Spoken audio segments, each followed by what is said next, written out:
mean, you have no choice but to go live on time when you're dealing with Facebook. I mean, Facebook is just, they just make you go live on time. You can't just be fast to be late when you're on Facebook. All right, what up to everybody out there rocking with us right now? This is another A Song of Ice and Fire. What if we are back again at you? The unusual suspects are here right now, doing this right now, and this episode of A Song of Ice and Fire / Game of Thrones. What if Renly Baratheon became king? As always, rocking with me is my brother from another mother. He is the one, the only Phil the Issues guy. Thank you, Tony. Great to be back here. And thank you to AK who killed it last week in my stead. It's good to be back here to talk about another what if. And Renly one is interesting because I feel like he's a big character early on. And obviously in the early books, early season, putting himself as one of the potential kings out there. But when it really comes down to it, he gets forgotten about so easily. So it's going to be interesting to get into this and see how we make him king first, I think is the first thing we have to talk about. And it's going to be fun. This is going to be an interesting what if, because this is going to change a lot of stuff. Yeah, I think so. But, because usually, Rob died, but everyone talks about Rob. You hear all this, this, and we did the what if Rob Stark, like we did that one. And, if the Red Wedding never happened. And everyone always has something good to say about Rob, but no one ever wants to talk about Renly when it all comes down to it. A lot of people just want to forget about Renly and forget about he was there, but he was very important, a character for a very long time, innit? And it seems like he has been passed by and forgotten. But before we get into it, we're going to say what up to everybody in the chat. First, let me say what up to Aegon the First, who's already sent me a super chat through the Cash App. Truly appreciate that, my brother. And let's get this thing popping.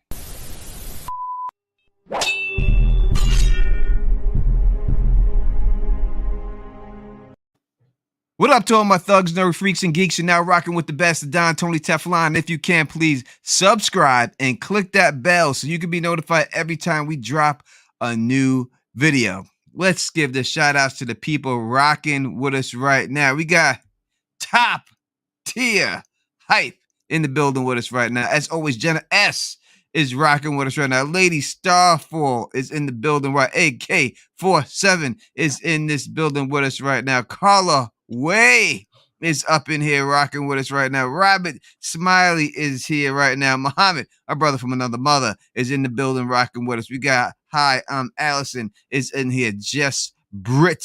I'm just gonna say Jess. I'm gonna say Britt. Britt Vec is in here. KP is in the building rocking with us. His shirt on this time. His shirt's on this time. You don't know. You don't know that he really has a shirt on. Just because it's on that picture, we don't know that. No, we don't. Christian is in here rocking with us right now. We got a bunch of people chilling with us. I say Sydney Taylor. Let me make sure I do say Sydney Taylor because she's always here. But we got a bunch of people here. And as always, please make sure you hit that thumbs up button so that more people can see this. I was actually speaking to Gray Area about coming on. I think I spoke to her a couple of days ago about coming on, and she told me that if I get more views, then she'll come on. So make sure you hit that thumbs up button if you want to see Gray Area. Fritz Mo, thank you so much for super chat. $4.20. Very, very, very, very, very, very. We appreciate that. It's very generous of you to do that, man. We truly appreciate that. My camera shut off, not on purpose right there. Late to the party. You do reflective rambling. You exist as well. Christian Olds, everyone that's popping in on these, thank you so much. We appreciate everyone that tunes in every Wednesday, getting this back up and running and talking about these what ifs.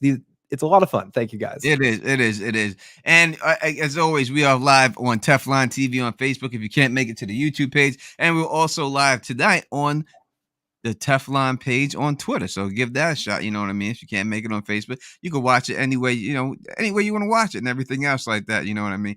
Thanks for everyone for rocking with us and everything else. And now I'm just kidding about Gray. I hope y'all know. I won't go back to it saying that shit. No. Yeah, they're all going to leave comments on the next Direwolf City. Why wouldn't you go on Tony's stream? He needs more views. 1,100's not that bad every week. It's not bad. Come on. It's already done. She'll be here. Hopefully we get the rest of the Direwolf City girls, but she'll definitely be here. And Are we gonna have her for the Jamie? What if Jamie she didn't is respond? going to be on the What If Renly supported Stannis. Oh, okay, awesome. She's gonna be on that one. That's the one we worked out and stuff. She's waiting for the American Horror Story thing to end. As soon as that's over, the week after, we're gonna do it then. Perfect. All right. So I think she's got like 3 more weeks of that, and then or something like that, and then we'll be on there. As always, what up to Anna from the Red Lipstick Club in the building? Thug mug is in hand. All right, here we go. Let's start. Renly Baratheon. So let's talk about how he died. So first up, we know what happened to Renly. Renly said that he was king. Once Robert died, he wanted to be king, so he made Everyone wanted to be king once Robert died. It did. It did. So Renly, tried to usurp his brother Stannis, though Stannis was the rightful king. Renly said, "What up? I got more juice." At the time, he decided to marry Margaery Tyrell for the support of the Tyrells. He was banging the brother. That works out for everybody. Marrying Margaery ends up being a good thing for everybody. It worked out. Both people that did that, it was great ends for both of them. Exactly. And and while Catelyn Stark was trying to negotiate a peace between her and Stannis, a shadow baby sent by Melisandre wound up killing Renly and taking him out of the battle. So that is how Renly started. That's how he met his demise, and that's how it ended for him. So we are going to talk about what if Renly actually became king. Not only did he survive, but actually if he became king, how that would happen. Right. And I think that's the most important part right off the bat, Tony. We got to get, the first thing we need to do here, before we do anything else, the first thing, and before we get into how we're what-ifing this, the first thing we need to think about is what do we get? We got to do something with Stannis. What happens to Stannis in this scenario? Because he's not bending the knee, unlike the one we're going to do with Greyer, and I don't want to push that first, but that one, Renly's kowtowing to Stannis in that situation. That could happen in a theoretical situation, depending if Stannis was a different man personally, even though that's trivial, but it's the truth. And there's ways he could have done that, a way he could have put his hand out to Renly when Robert died, in a sense, instead of separating him. I want to go right into it, but he also told Renly, "I'll make you my heir. I'll make you your heir. I'll give you your part." So all that stuff, it makes sense. He did everything he could do for Renly. There is nothing, zero, zilch, negative times a billion that Renly could do to get Stannis to bend the knee. Stannis needs to die. That would never happen. So we would have to say that Stannis needs to die. That somehow they fought the battle that night. Maybe the shadow baby didn't work, or it just wasn't thought of. But that's the only way. That's the only way. So you eliminate the shadow baby, then you come down to the actual battle between him and Stannis. Would his army have beaten Stannis's army at that point? He did have the Tyrells on his side at that point in time, and that what do you think, Tony? You being the Stannis, and I'm not going to say fan and understanding his military strategy. For me, my instinct is Renly had the numbers. Renly had people that were more passionate about him in that situation, and that Renly would have beaten Stannis's army in that point in time. Yeah, I would say that he would have had to have beat him and known that he was going to lose. That's why he did the shadow baby. Yeah. Because if he really thought that he could beat him in battle, then he would have fought him in the battle. But he knew that there was no way he was going to be able to defeat him. That's why they had to use a shadow baby. So I would have to say that if they did go to battle at that particular time, that it would be no doubt that Renly would have won. And I think that's the best way to go.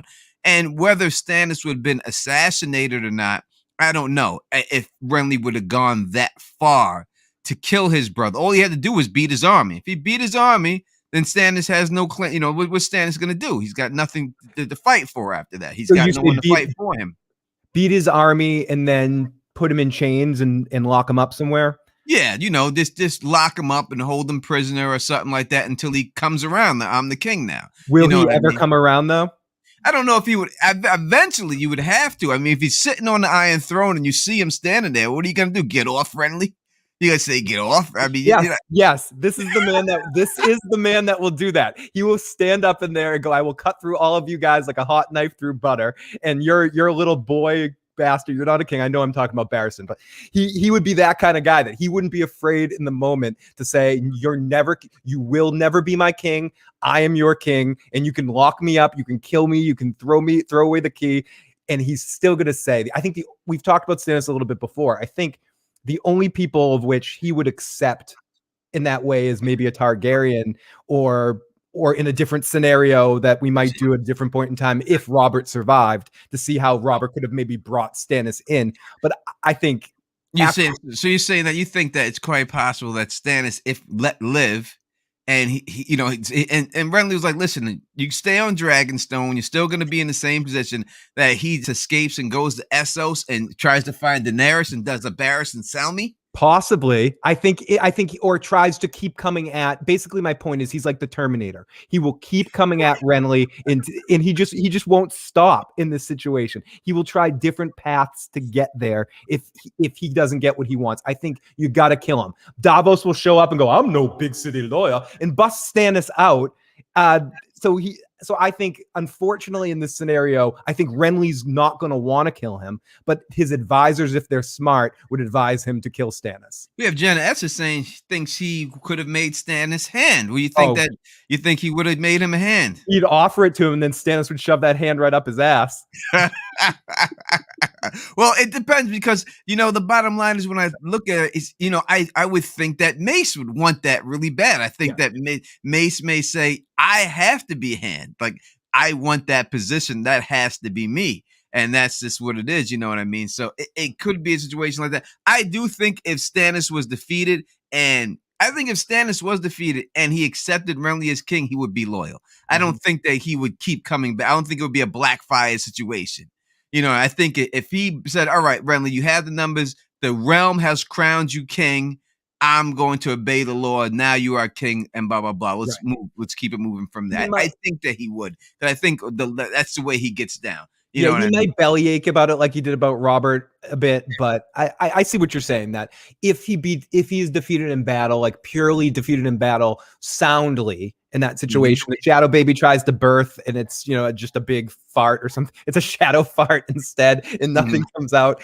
And then it moves on in that situation, and Stannis doesn't die in battle, because I guess if we look at when he lost and he's on the ground sitting there, and Brienne comes up to him and engages him and presents him as a loss. He didn't lose to her, but he accepts defeat in that moment and says, does your job and stuff. So I could see a scenario where he does maybe, I don't think he'd ever be his hand, but I think he would go to Dragonstone and then do his own thing or something like that. We got to talk about this. So let's get to this first. So Garland Tyrell is here. He said, I think Renly and Margaery would have been the best king combination for the realm, loved by the small folks and thoughts. I think I don't know if they've been the best. I think it's a good combination.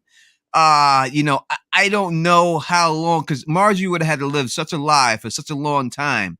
Would she get sick of it? Would she want to have a husband that actually had sex with her? Would she, she seems like she's down with everything, but we'll see. I think that's, thank you for the super chat. I think that's a great point, that, they are a good power couple. Yeah. And you know what I mean? I was going to talk about this a little bit later, but what he was saying in the message, or what the message said about the common people. Absolutely. I think since Dunk, Renly is a man of the people. And I think he would be very well loved if he was king. I think most people can agree that whether he would be an effective king, I just think of Carmine Jr. in The Sopranos. I could be I could be as good of a king as Robert. I just need the chance to be tested as king. It's hard to prove that unless I'm king. But I do think he could, because he has a sense of personality that even Robert doesn't have.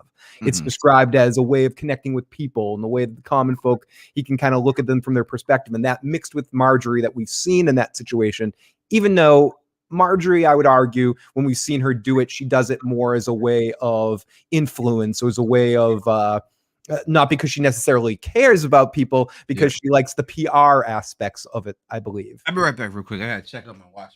Absolutely. I'll take a couple comments in the live chat. What if Stannis just decided to be the hand of the king and join forces with Renly? If that was the case, which we will talk about on the other side of that, if Renly joined up with Stannis, I think it's a done deal in the way of taking King's Landing, because Stannis almost did it by himself, and a lot of people did leave him once Renly leave the forces once Renly died. So if you had both the Baratheons together in any fashion, whether it be supporting Renly or supporting Stannis, either situation, I think there's a lot of stuff that we're going to get to in a second.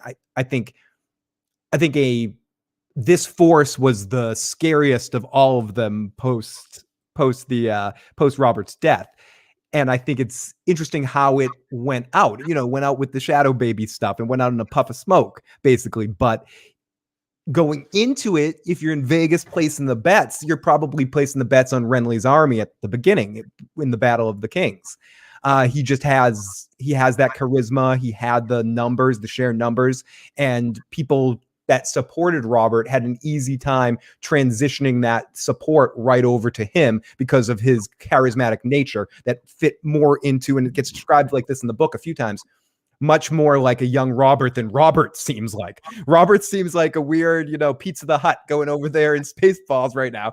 And Renly, when people see him, Ned thought that when he first saw him after all that time, it's like he was seeing young Robert. And so it's easy to garnish the support of the people that just supported Robert in a rebellion. It's like the second coming. We're seeing him again. No doubt about it. Thank you, Jenna Ash, for the super chat. I don't know if Phil addressed it. Said, what would he do for an heir named Shireen? He didn't want to bang Mark. All right, so that, so we're that's a little bit ahead. Yeah, we'll get to that.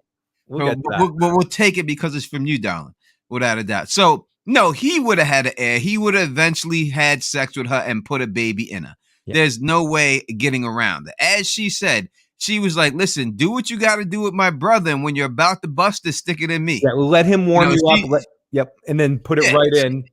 Yeah, right when you're about to go, just pull it out of him and put it in me. I'm cool with it. I'll sit there and watch the whole thing, which is kind of disgusting. Yep. Being willing to watch your brother have sex, regardless who he's having sex with, just to be in a room. Like, I'm not trying to be in a room with my sister or anyone having sex at all, ever. You know what I mean? So, it's kind of disgusting that she would really do that, but she was about that life, and it shows you the commitment she had. Because that's all she was saying. All you got to do is put your seed in me. That's all I want. That's all I want, your seed in me, so we can have this heir, and that's it. That's all she was. So I think that eventually he would do that. How do you feel about that? Yeah, I think eventually they would have to do it as well. And it made me think about, everyone is quick to cast dispersions on the Lannisters and what they do and all of that, which is pretty, I'm not saying, oh yeah, what Jaime and Cersei do is fun, but think it's not that far off. You don't get that much of a dynamic, but you definitely get a dynamic with on the television show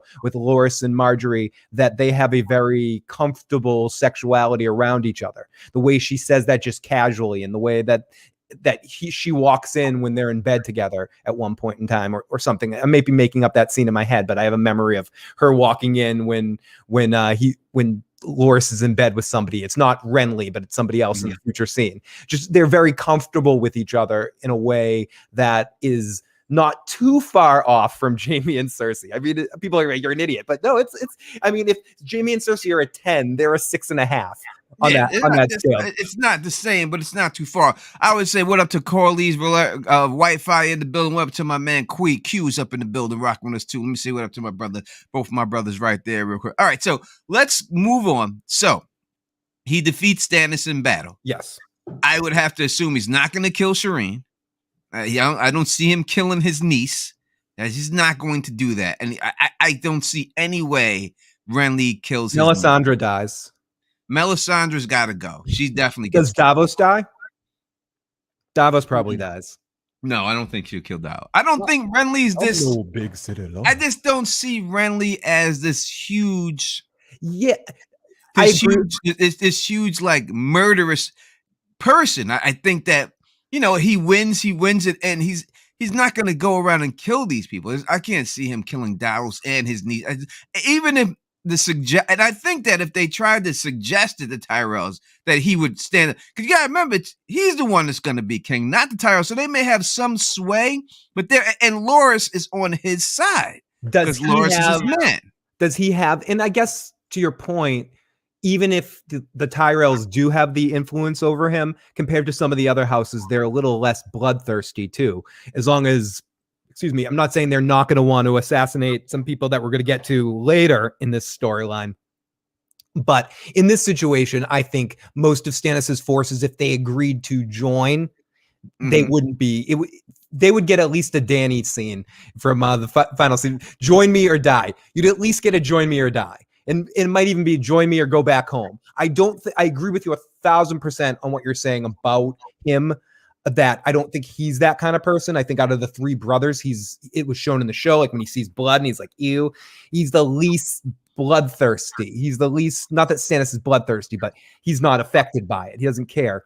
Renly looks at all of this in a different way. He looks at it a more of a magic thing. Ned calls him on it. You know, you're playing house here. You're not living house. But the fear I have is he seems like he'd be very easy to influence and manipulate. But to the point about the Tyrells, the people influencing him aren't going to want to murder people to make a point. They're gonna. That's not their game. That's not the Tyrells' game. Yeah. So he saves the people, and I had to think that, as he said, his plan was before that to Catelyn, that he thought that him and Robb were natural allies, and that he would need Robb to swear the same allegiance that Ned swore to Robert, and he would join forces with the North. So I think that he would definitely join forces with Robb. I think that would be his next thing, is that he joins up with the North.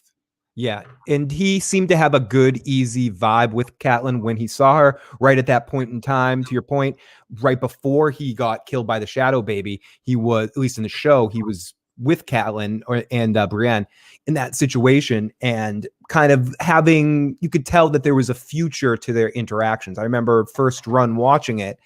You know, you're thinking, okay, this is going to eventually, Renly is going to side with Robb, just like you said. Like, after he beats Stannis, they're going to join together and they're going to go kill those freaking Lannisters. The Lannisters are dead.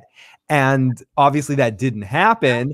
But yeah, I tend to agree. I think once he deals with the Stannis situation and we can agree to disagree or leave a maybe next to the category of Stannis dies, it's all going to depend for Stannis. But I think the rest of Stannis's forces generally join him, minus the devout Red God people. They're the only ones that are out. Like, any of the people that are like drinking Melisandre Kool-Aid at that point, 100%, they might be trouble. And well, that's what happened with Stannis. When Stannis killed him, a lot of his forces did come over to Stannis' side. So you would have to think the same exact thing would happen too. And also, we talk about, listen, Renly holds Storm's End. He might give Storm's End to Stannis. He may say, hey, Storm's End is yours now, brother. Don't worry about it. You always wanted it.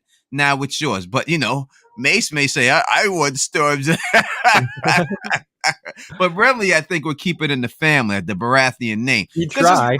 Because listen, they did treat together. It wasn't like they sat there, you know what I mean, and they were mean to each other and everything else like that. Renly, the line, that was a great, that's one of the greatest lines in the Game of Thrones history was you better bow to your brother. He is the Lord of salt and smoke. And what is he, a hum?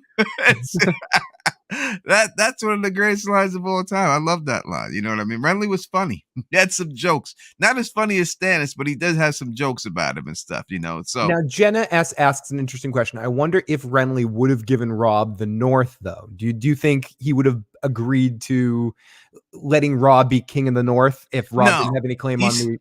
No, he said that. He said that straight up. He said, he needs him to swear the same allegiance that Ned swore to Robert. He'll make him warden of the North and run the North, but he's not going to be king. And I don't think Robb wanted to be king of the North. I mean, they anointed him king of the North. He didn't ask for that title. You know what I mean? So I think at that particular time, Robb is after revenge. Basically, Robb is asked for revenge. And I think once that, what up to from the lady in the Don podcast, Elamar in the building rocking with us right now. Always great to see you, my lady. I think that he would just say, listen, I'm willing to take this. Maybe they can negotiate a little bit later on. You know what I mean? And Robb, I don't think Robb truly wanted to be king. No. I think they did the king of the North thing. This is to show that the North was rallying around him. Yeah. And that's what I think it was. And then once they let that out of the bag, once they let lightning out, they got addicted to it, and then they just did it in the show anyways. They did it 3 times with Jon and then Sansa. It was like we haven't elected a king of the North in thousands of years. And then within like 5 years, we're in 3 years of time, they do it 3 times. 3 times. Oh, like, well, Sansa's the queen of the North, but Right, they got right into the monarch of the North. I don't care if he's not such a bastard. His blood runs through his vein. He's my king from this day to my last day. King of the North! King of the North! Jackie sees that Sansa and Margaery waiting for Renly and Loras to finish so that they can get theirs, a 4-way. Yeah, I mean, you might see that kind of stuff. Sansa, Margaery for Loras. I don't know about. Well, Sansa wants Loras. She wanted Loras, but that was not going to happen. Well, listen. Nah, we're going to get to that. We're going to get there. We're not there yet. We're not there. We're definitely not there. Okay, so what? Okay, Renly beats Stannis. What's his next move? You think his next move is to go treat with North? He's going to treat with Robb, and then we have to get down to the Red Wedding. Does it go down right before the Battle of Blackwater? This is a timetable thing. I'm not sure. I think it does. I think it doesn't. I don't know. I got to think about it. No, and you got to figure that at that point. Oh God! I mean, because Robb still. This isn't what if Renly wins and Robb doesn't fuck up. Robb. All right. People are saying no. The battle. So the Battle of Blackwater happens first, and then the Red Wedding. From what I think. So Tywin's dead then, or not Tywin's dead, but like most of the Lannisters are gonna die in that fight. Because if it's not, let's just say it doesn't happen. If it doesn't happen, and Robb and Renly, it's before the Battle of Blackwater. So could Renly be all right? So wait, I have a question. Quick, if the Red Wedding happens before, is Renly at the Red Wedding? And game over? Are we done here? I don't know if Walter Frey would have the balls to do that. If Renly and the Tyrell, that's too big of an army. There's no way the Freys can pull that off. Not the Freys, the ball. There's no way. It's way too much. If you had Robb and the House Tyrell there, plus the North, and they're all there, there is no way he tries that shit right there. Because the sneak attack only happened because it wasn't Robb's full army. It was a lot of it, but it wasn't everyone. No one was prepared for it. And it was a Bolton. And to add on to that, you could also argue that the Boltons, if Renly and Robb join forces, the Boltons might not have the balls to betray them either, because then there's more of someone to go, you betrayed Robb Stark, and hold them accountable. All right, so here we go. We got people. Everyone's debating this. We don't know. Everyone's messing up. Did the Red Wedding happen before or after the Battle of Blackwater Bay? That is what we're trying to figure. That's what we need to know. We know, Renly's dead at Blackwater. We know that because that's how they dressed in this costume, and then everyone said Renly came as a ghost, and that's what scared everybody. We know that Renly's dead, but I'm asking, is Robb Stark dead at that time? Yes and no. Way after, says C. Bob. So if it doesn't happen by then there's no doubt that Robb Stark joins Renly, and I don't think they stand a chance. No, and I don't think they can. I think the people that plotted it are dealing with in a different game. You're not looking against someone where Robb Stark's forces are somewhat dwindling because of everything that happened with Karstark. At this point in time now, Robb has added to his forces with a couple of major coups with Renly and the Tyrells now as one big giant force. I don't think Tywin can orchestrate something like that. All right, so that's what, because after Tywin defeats Stannis, that's when he gets the balls. That's why Roose Bolton is willing to treat with him, because he figured he has all the power. So Robb is there. So Robb is here at the battle, and they attack King's Landing, and the fight's over. I mean, that's it. Yes. There's no way the Lannister army holds up against the North and the Tyrells down there. It's just not possible. It's not conceivable. Stannis had them beat by himself just about if that Renly ghost didn't come. And it was the Tyrell army with Loras that saved them, right? So in this scenario, we have to say that Tyrion dies, Bronn is dead, Sansa probably dies because Cersei kills everyone in that room. And you think she didn't. Oh, let's just try to go. We're going really fast here. No, but I'm saying from my point in that situation, you got to think that all of those people are possibly dead. At least, okay, Tyrion's definitely dead. Yeah, all right. So Tyrion would die. You know, he's dead. We'll say that. Bronn dies, and let's Tywin probably dies in battle too. Yep, because he shows up and to try to save his family because Cersei's there. Jaime is potentially lost at this point. So Tyrion and Cersei are the only shit he has. So Tywin is trying to save them at all costs because all of his grandkids are there too.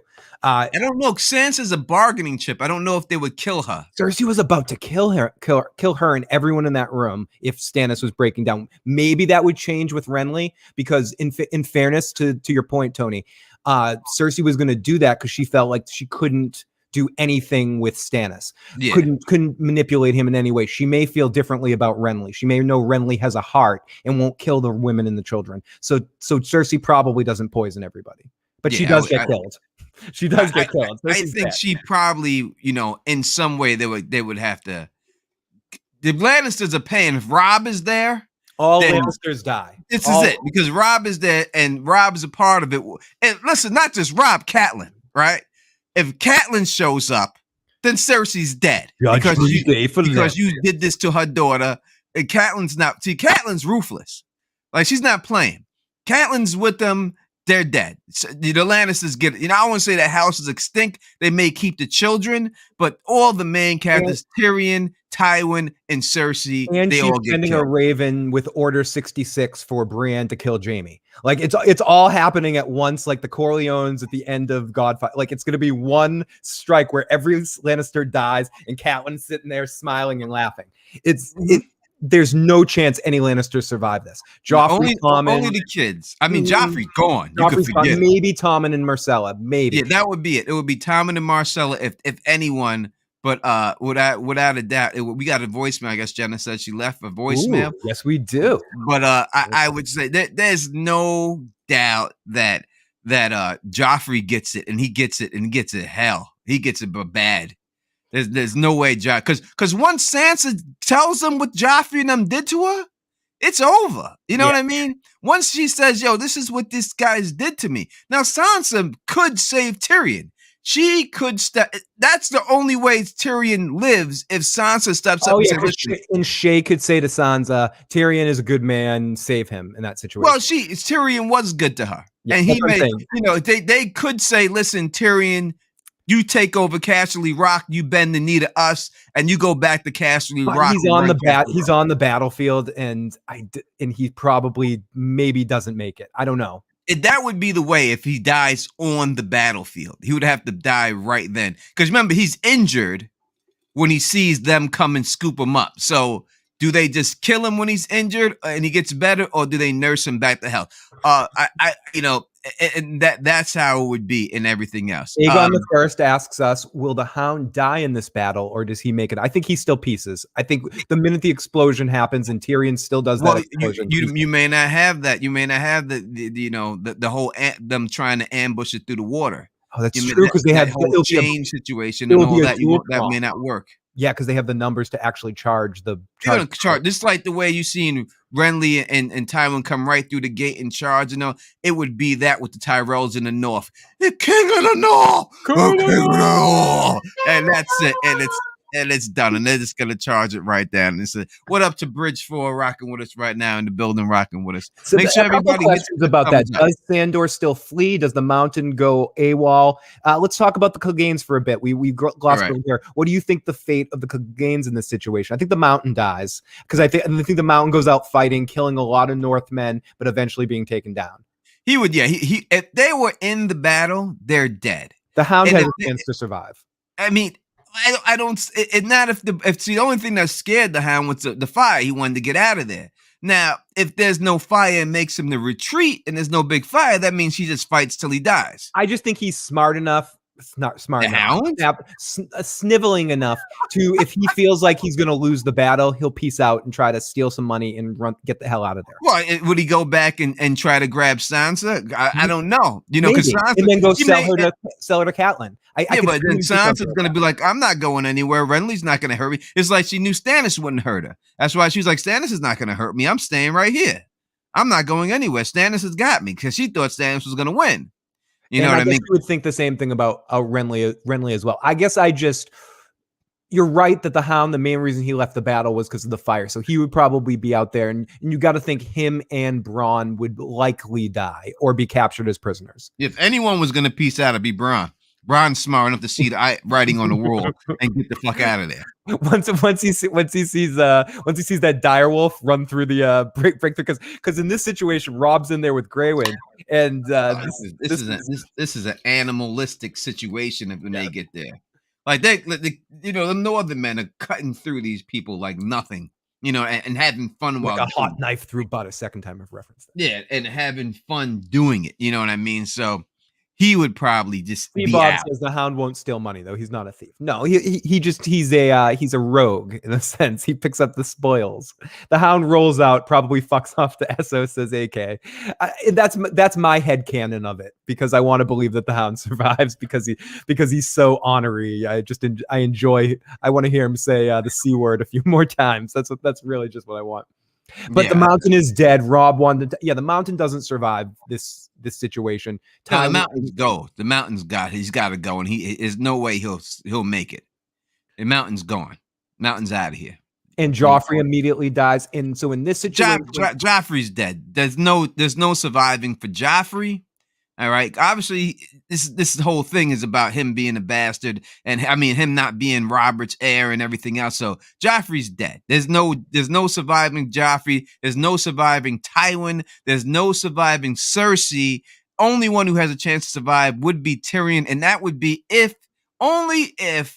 Sansa spoke up for him and said how he tried to help her out. Yeah, that would be the only way. And the only other one, I guess, is Jaime, because in this scenario, Jaime is still with Brienne on their way to King's Landing. Yeah.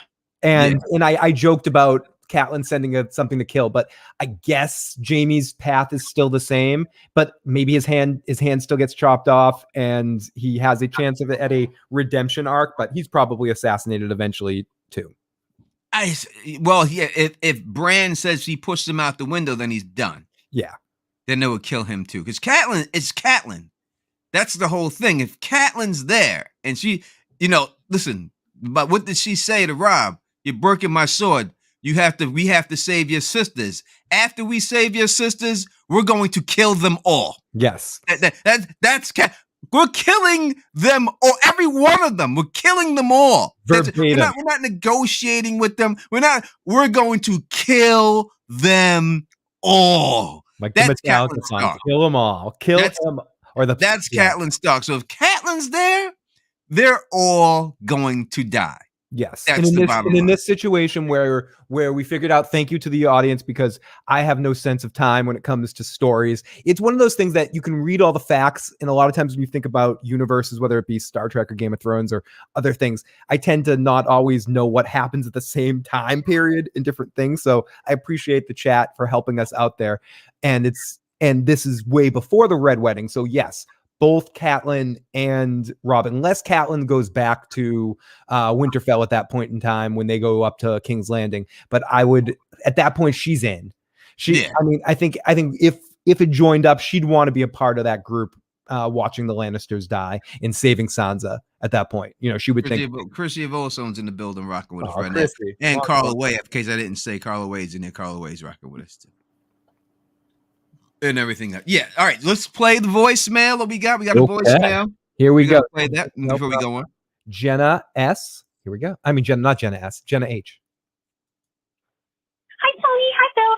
I know you guys are kind of moving past this, but I wanted to ask anyway. You can come back to it or not even go to it. That's totally cool too.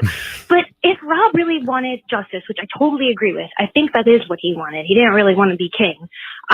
What do you think justice would have looked like for him from Renly?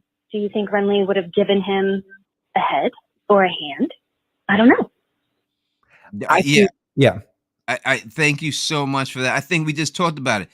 Justice for Rob is what his mother wants, them all dead. All the Lannisters who killed his father, he wants them all dead. I agree. I think it's basically he would say, I want to make sure that you don't let any of these Lannisters survive. Joffrey dies, Tywin dies, Cersei dies, and we find out what happened to my brother and we avenge what happened to my father. We need justice for this, and the North needs to be, maybe not the North being free, but the North needs to be left to do their own thing. The same deal that Ned Stark had with Robert. So yeah, I think it's just assurances that we're cool and all Lannisters die.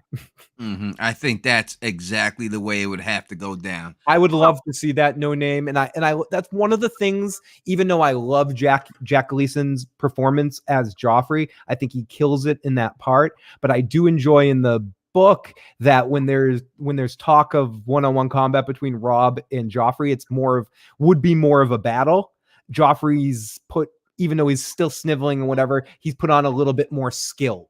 You know, even if it's a little bit more like Comicus in Gladiator or something, like he at least has skills and he's trained. Where, you know, show Joffrey, which amazing performance, brought that character to life better than almost anyone from book to paper, maybe even made it better, but is more like sniveling boy like. Like I remember when they first see Joffrey and the first time you see him as someone that could fight theoretically. So I would love to see that battle in the theoretical. Listen, let me tell you what happened right off the bat. This is what would happen. Joffrey would die. Listen, he is getting his head chopped off by Robb. Robb is the head chopper, the head lobber. That's what you did to my father.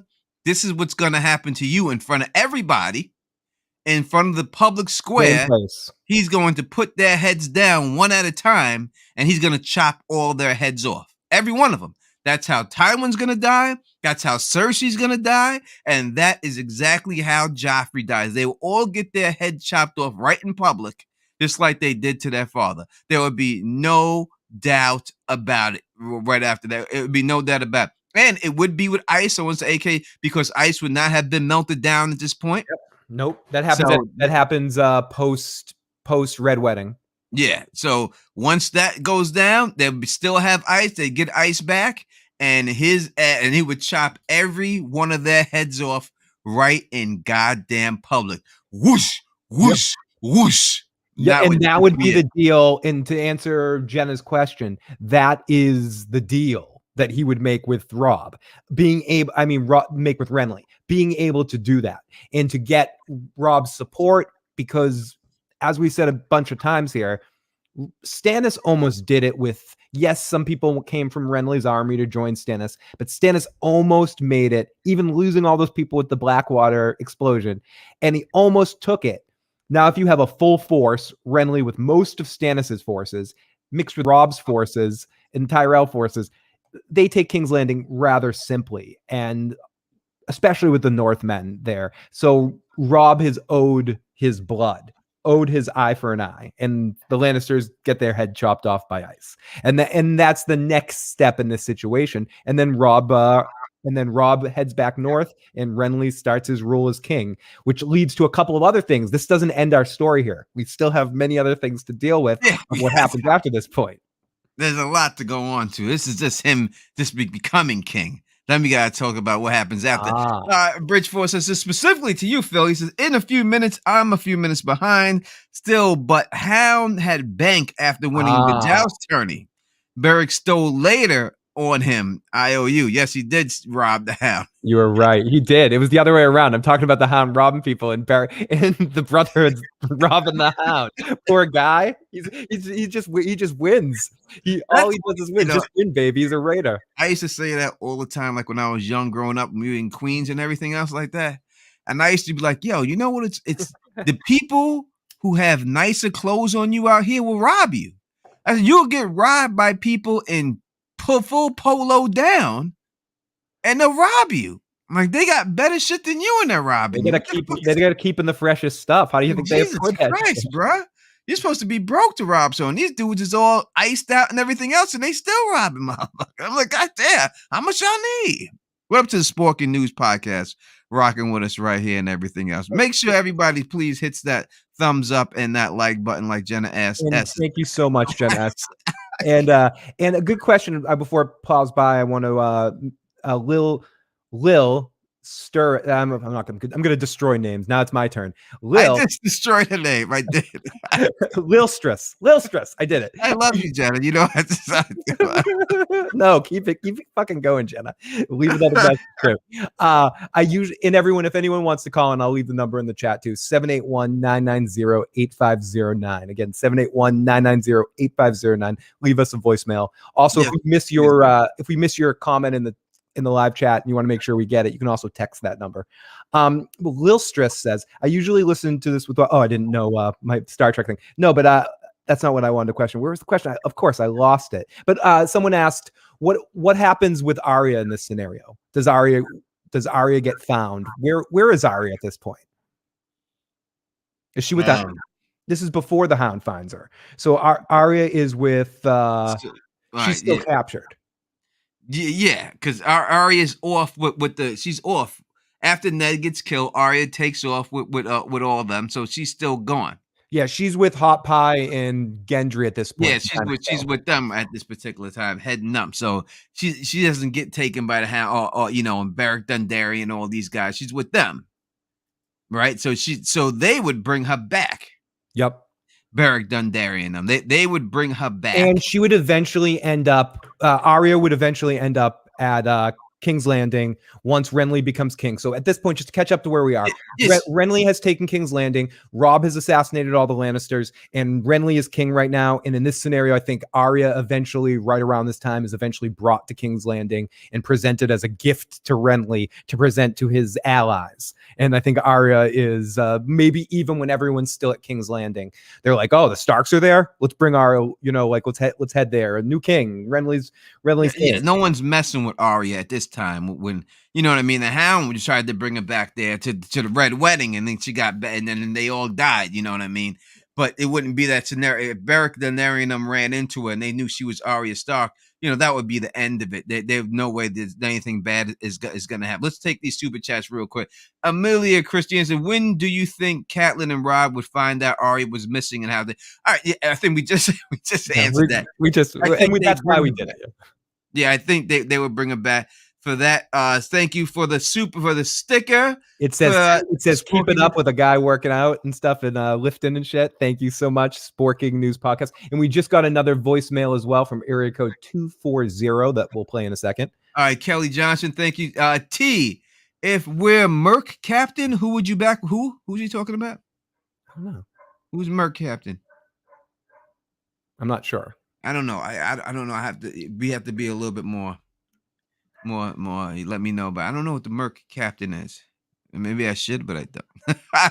Now, AK says, unless something else becomes more drastic, Arya doesn't become a faceless assassin. But I do think Robb lets her train openly, like Forstered with Mage Mormont. Yeah, no.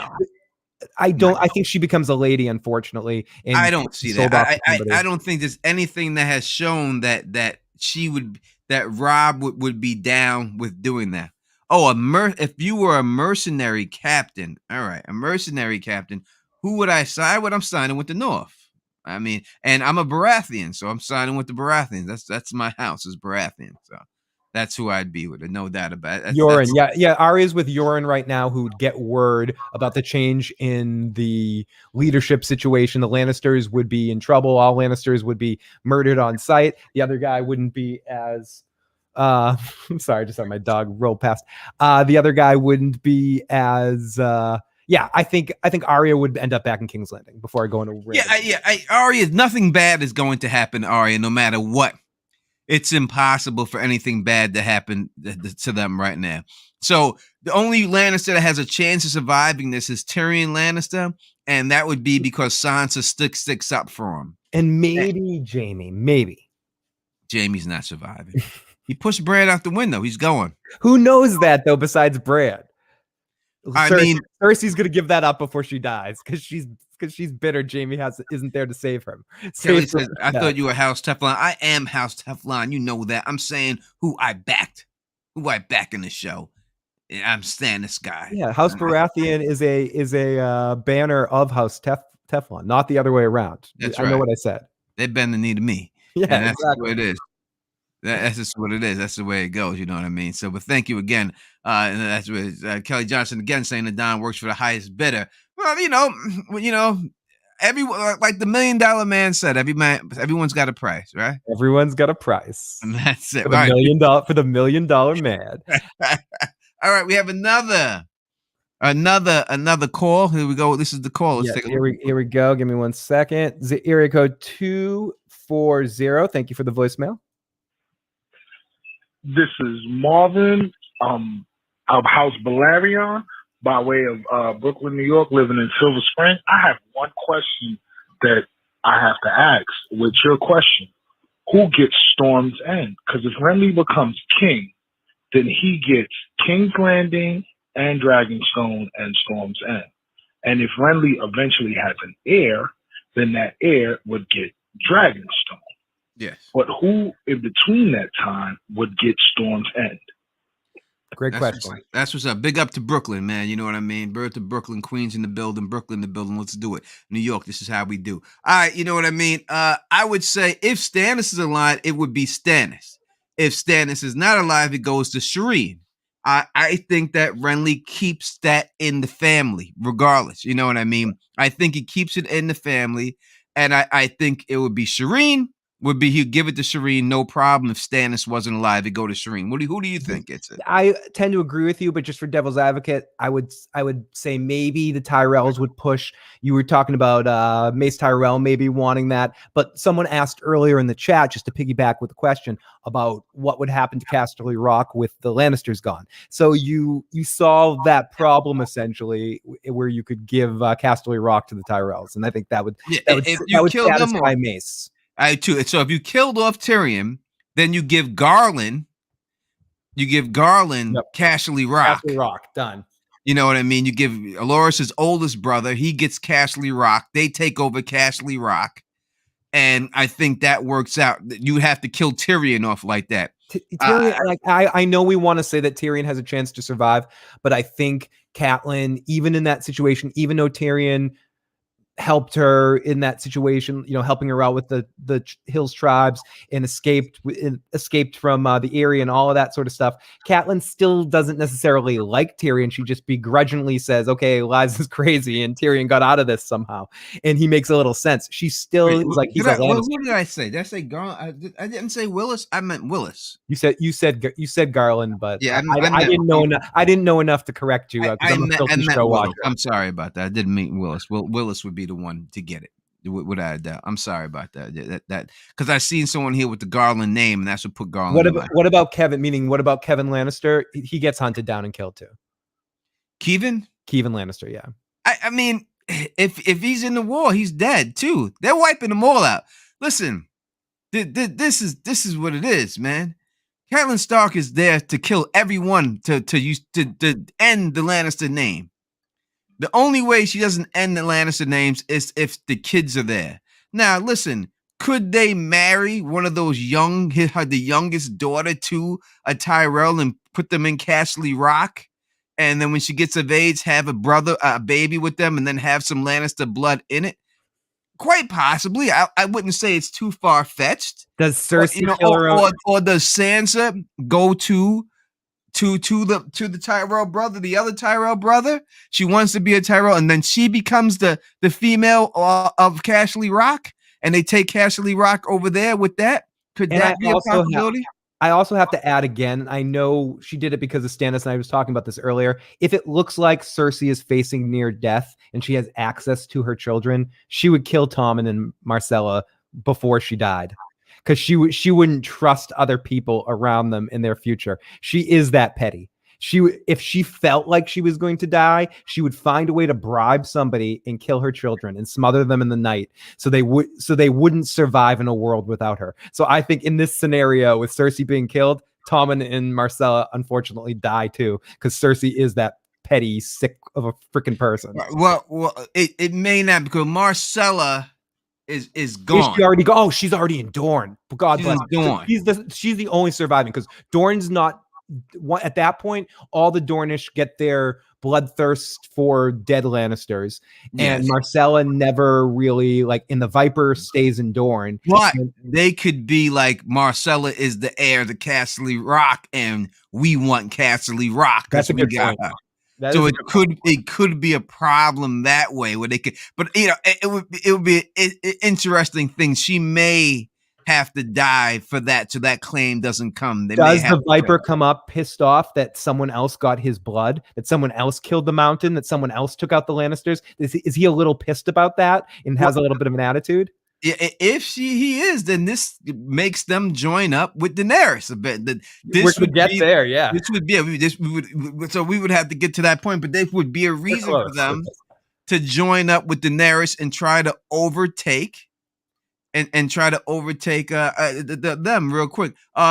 Kelly Johnson's got 2 super chats. Let's go through them. T, would Daenerys be your bribe to switch sides? Emilia Clarke's ass is big enough, yes.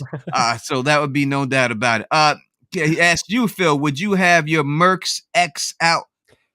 Kurtzman, he's the guy that's running Star Trek right now. Yes, I would. I don't like Kurtzman's Star Trek universe, even though I do like Lower Decks and I like elements of both series, Discovery and Picard. It doesn't capture my bias love for what is Star Trek. For that, I got to turn to the Orville right now, and to some extent the Expanse as well. So yeah, I don't like everything he's done with Star Trek, but some people might, and I can't begrudge them, the people that are way into Discovery or way into Picard or way into the JJ movies. It's just hasn't been as entertaining as me as the first 2 generations of Star Trek. The first one's the Kirk Spock one, and then the next generation, Deep Space Nine, Voyager, Enterprise generation. We also have another voicemail when we have a second from AK. And what up? Peace out to Santivia and Major. Thank you for joining us and rocking with us. Always, we love you, girl. Thank you for rocking with us, man. We truly appreciate that and everything else like that. We definitely do. Oh, AK, did you call in Eric, I was gonna super chat for you. He's messing up our money, AK. Oh my goodness. Jesus Christ, AK. Let's see if AK explains herself here. Messing up our money. Yeah, what's up, boys? It's AK. Here's my thought on Storm's End. Edric grew up at Storm's End. He's already legitimized and recognized. Renly could very easily give him the Baratheon name and then gift him Storm's End. He probably will arrange something else for Shireen, but it's not going to be giving her that castle. Anyway, one love. Y'all stay up. Peace.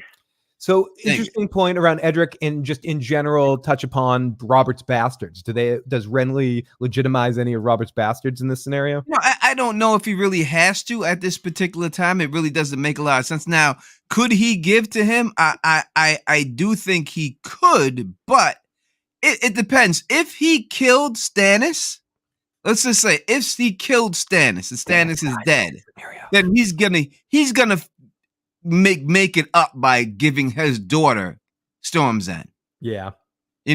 That's what I think. Yeah, I think even if Selyse kills herself in a fit of frustration because Stannis dies in this scenario, he's not killing Shireen, and Shireen's staying alive. And I think Renly, is there any interaction, someone correct me if I'm wrong, at any point in time, are we ever see any interaction between Renly and Shireen? No, right? Is there? Do we get a vibe for how Renly feels about Shireen if he has a dynamic? So I maybe this is biased, and maybe this is, and I don't mean I don't want to say this, and I don't mean this in a bad way. So I don't want people to say this, take it in a bad way. All right. So I'm not saying everyone's like this or anything like that. You know what I mean? Let me put it like this, or let me say, I think that Renly is, obviously he's. It's hard for me to say. I'm going to say, I think Renly is the bottom. Is he the bottom? He seems, I don't know if Loras is the bottom. I don't know. Are they switching? Whatever. But I think that his nature is not that way. I think he's a more loving guy. You know what I mean? I think he's a more caring guy. So I just don't see him being that way. I just don't see Renly being cold-blooded like No, that. and even to get facts out, we've seen that from Brenly's from Is Brienne's he a bottom perspective. or is he a top, Renly? I think he's a switch. Yeah, he's a switch hitter. I think both of them are switches, from what we've seen. So I think, but we've also seen that Renly has heart with what he did with Brienne when he was younger. Like he made it a point to dance with her when, because he didn't give a fuck, and he saw. So I think he probably would be very sensitive and probably has a good dynamic, because I don't think we ever saw any interactions between him and Shireen or hear him talk of Shireen. He didn't say when he saw Stannis. Yeah, so I would just think that he would love her, like he's a good nephew, because I would think he would care about her, and he would love her, especially that she has a disability of the grayscale. I think that he would love her, and I just don't see, if he killed Stannis, him not giving her. I mean, making a match for her is going to be hard. You know what I mean? Unless she has something to make a match for. You know what I mean? Because not a lot of people going to marry the chick with grayscale on the face. But if that makes you the Lord of Storm's End, well then, hey, someone will do the job, right? You know what I mean? Yeah, so be it. So I'm gonna say that, but I understand what because it's a lot of steps. If you're gonna put Edric there, you gotta legitimize him. You gotta do this. There's a couple of steps you have to go. I don't know. So yeah, someone in area code 240 just asked, does he marry Shireen to Edric? No, there's gonna be no bastardy stuff like that. No. All right, so we're gonna get to these super chats right here. We got first one is from Kelly Johnson, calling out Bridge 4 for not being on this stream. Can we keep that up for the rest of the stream? We should keep it up for the whole rest of the stream. Hold that one up there for a bit. I have other ones we have to get to, but I should keep it up there for the rest of the stream. All right. Thank you, Jen S. You gonna get your money. We appreciate you. We truly do. I don't want anyone to say anything bad about what I'm saying or anything else like that. You know what I mean? I just think that Renly is a sensitive man.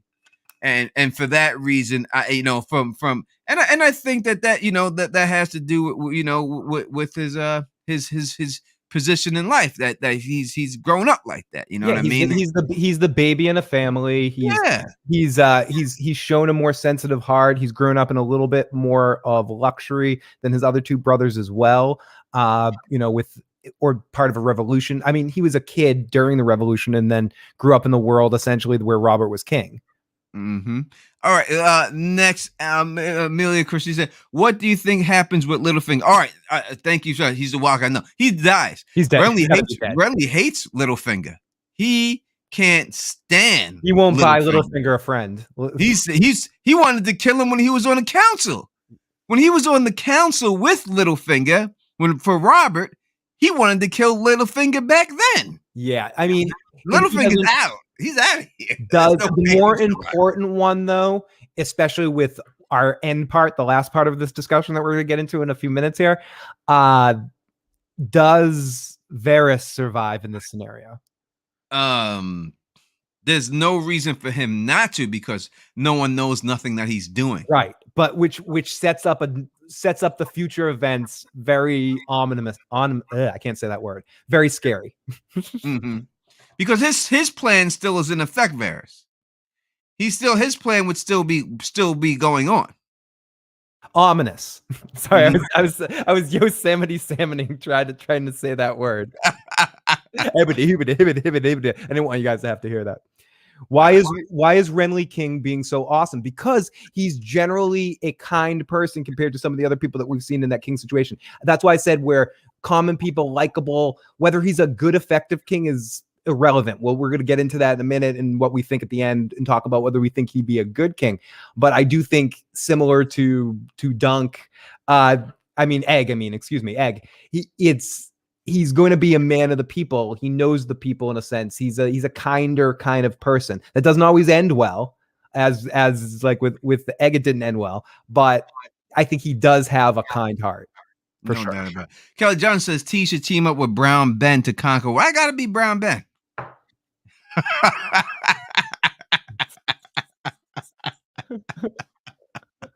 Of all people, he picked Brown Ben. Yeah. He should team up with Nettles. The Black Pearl he should be down with. I've always wanted to do a Mel Brooks movie. Oh, this is my homegirl right here, rocking with Perplexed QT. I don't know a damn thing about Game of Thrones, but I love my time. And I love you too. Thank you so much. If anybody is interested in true crimes or anyone likes to talk about true crimes, any type of true crime situation that's going on, like the poor girl who was just taken away and her fiance is on the run, I suggest you go to Perplex QT's channel and you can talk about that. That is what she specializes in. If you don't know her, she's Laura. Her name is Laura from back and I had a podcast with her back in the Me Mo Genie, and Laura did a podcast called Street Talk New York for a little while and stuff. So definitely got much love for her, and definitely if you're into those things, definitely check out her channel. If someone could put her link in the description, that would be very helpful. I would truly appreciate that. Jenna S is asking, I'm sorry I can't stay longer, but I had going to eat dinner with the family. I'll try to come back just in case. Everyone liked the video. B said, thank you so much for the super chat. You go eat that dinner. You jump rope and beauty queen you. And hula hooping. She's a hula hooper. All right. Hoops, Yeah. While she's Listen, we're gonna have a hula hoop with her and Smokeahannes double hooping. Don't speak. I gotta go. Question. Scott LaRock asks, what happens to the veil? So I don't think much changes with the veil in this situation right now because Liza's still there. I guess when Littlefinger dies, Liza's a wild card, and she could cause some problems. But what can she really do at that point? Once Littlefinger's gone, she can just haul up in the veil, and little sweet Robin will take over one day, and one day Liza will find her way down the moon door. I think the veil isn't much affected in this scenario because they're just gonna stay, especially if Littlefinger dies.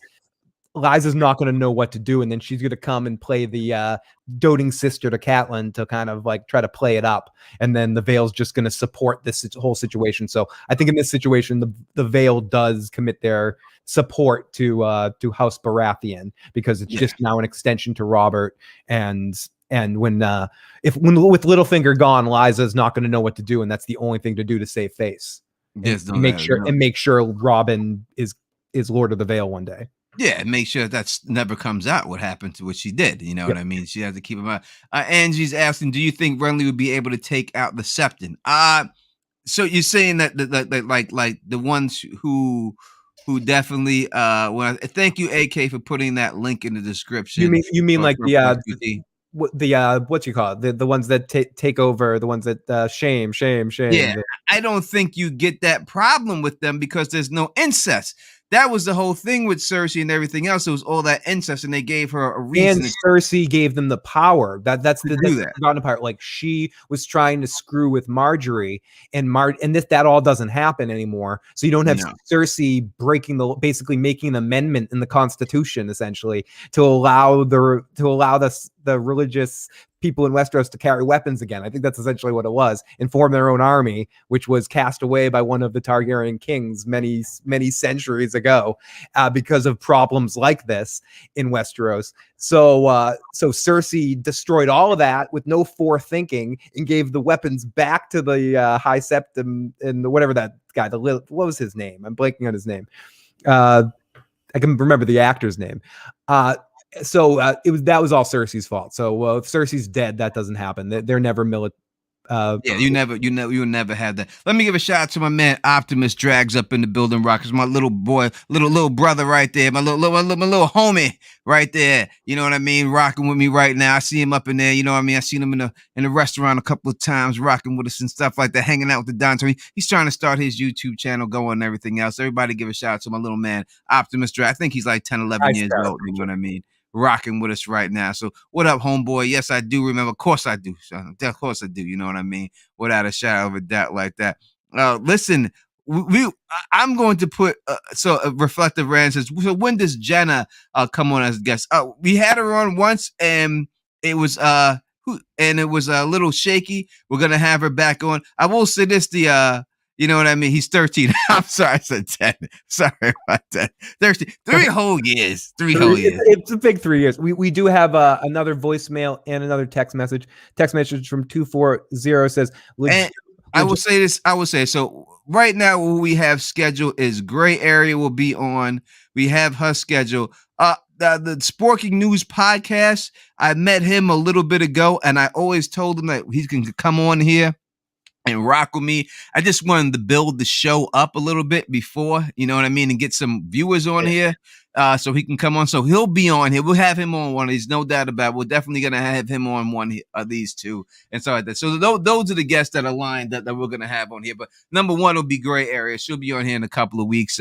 Hopefully we get the whole Direwolf City podcast on here, but you know, we'll see. But hopefully definitely Gray will be on here and everything else like that. So definitely check out Optimus Drags. Best of luck with your channel, homie. Definitely keep doing what you're doing, man, and keep it out there and keep doing what you're doing, bro.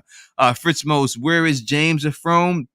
James is a lawyer, so it's hard to get in contact with James right now. He's doing his lawyering stuff, but I think when House of the Dragon comes back, he'll come back and everything else like that. So that is what it is and everything else. All right, we have a voicemail. Let's take this voicemail. Yeah, we have a text first, but also thank you guys for doing this. I love this. Is 240 legitimize Edric and marrying her to Shireen makes sense. Both of his relatives, and it makes his blood storms end. He tells Edric the name of the girl, and here we go for our voicemail.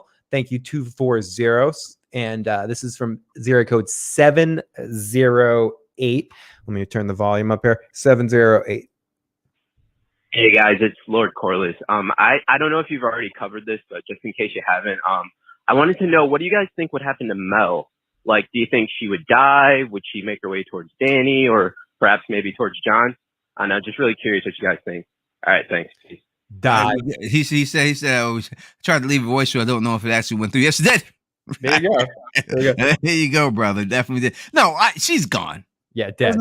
There's no surviving for her. There's no way that she survives. She's definitely, unless she's not at the battle when it goes down, or that, you know what I mean, and it's in some way she escapes. But if she doesn't escape, she's dead. I mean, that they would kill her. She would have to escape and get away. Maybe she'll hook up with the Brotherhood without banners. And if she does escape for whatever purpose, I could see her gravitating towards Dany in that situation once word of the dragons get out, which is a good sort of transition over to no doubt about that. All right. So So since we have this just about locked up, we'll have to transition over a little bit too. I think we have locked up everything. So Renly is king, all is good, blah blah blah blah blah. Lannister's dead, all this sort of stuff. So now another problem arises. 2 problems. We got 2 problems to deal with: the White Walker issue and Daenerys Targaryen, who Dany's still a thing. Yeah, so Dany's is the problem. So let's start with Dany right now. I think everything that plays out with Dany continues to play out. I think it would all have to go out the exact same way. There's no reason for that not to play out the same way it played out. She would still have the dragons. Khal Drogo would still die. All that stuff with everything else like that. And everything. Let's start. Just Brett. What's the? Is Brienne Kingsguard? Yes. That's without a shadow of a doubt. Especially when she brings Jaime's head, or she's Lord Commander of Lord Commander. She's running it. There's no doubt about it. You know, I mean, she swore a sword to Catelyn, though, but I'm sure that Catelyn would. I guess the first thing to say, if Renly takes. First off, just to be clear, Renly takes the throne here. Rob's on his side. Red Wedding never happens because all the Lannisters die. Rob goes back north and chills, and Rob and Jon are there. And I know I'm jumping ahead to the White Walkers, but Jon and Rob have an alliance with the Wall in the north and can prepare Renly, who will actually listen to Rob and Jon together about the White Walkers. And similar to a couple of weeks ago when we were like, this king, I forget who we were talking about, would actually listen to the problems. I think Renly is similar. And I don't want to get into, I mean, we're going to talk, I think Dany's the bigger issue, so we can get into that a little bit deeper. But I think when it comes to the battle, I think similar to a different situation, like we could get a head start and Renly would harvest the hell out of Dragonstone and everything would generally play out the same there. Sam would get information. We'd learn about the dragon glass. And I think they could man all the walls there, send the armies north, and solve the problem beyond the wall before the White Walkers even cross over. Yeah, Dany's dragons are the problems with the White Walkers, because if they can get their hands on a dragon, then they become a huge threat. Without the dragon, the White Walkers to me aren't a threat at all. No, they're like they're ants plugging into a wall that you have a barrier. You just can't, they can't do anything. It just doesn't work for me. Thank you, Optimus Drags, for the super chat. Very generous of you. Did not have to do that, but I truly appreciate that. One love, my brother, without a shadow of a doubt. You know what I mean? All right, so Dany, I would have to say the same thing is going to happen with Dany. Eventually, she's going to want to come and take the throne. Now, revenge. And she's going to present, she's even going to have more rage directly at Renly because he's Baratheon. He's the brother of all of that. She doesn't have influence in this way of anyone from Westeros to even think that her father was the Mad King. Does Barristan still find her? So who does Dany have with her? She's coming over. Drogo still dies in this scenario. Tyrion never makes his way over there. Varys is still figuring out. She would still have Sir Barristan Selmy. Yep, and Jorah. And she'd have Jorah. She'd have the Unsullied. She'd have everything she would have when she got to Westeros. She would have all that. I mean, when dealing with the you wouldn't have, because Euron at this point, I don't think that he could try to make a play. All right, so no, if we're going, all right, so let's.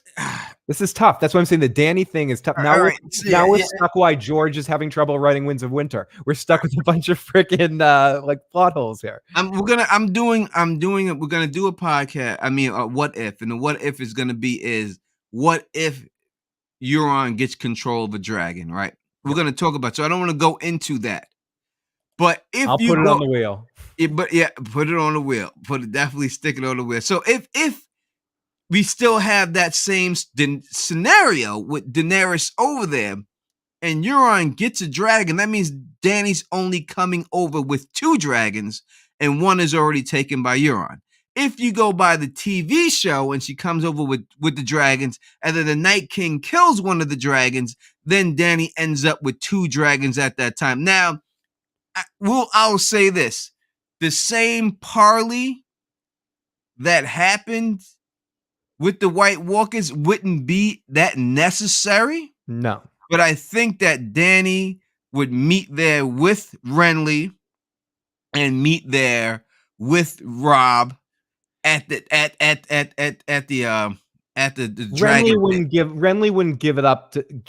Renly wouldn't give up the throne to nobody. No, he's not giving that up to anybody. And Dany is going to have to take that with fire and blood. Does Dany win that fight in that situation? No Tyrion to hold back her instincts. She has no one to stop her from just going full crazy. Does Dany defeat Renly in this situation? All right, so this is the whole thing.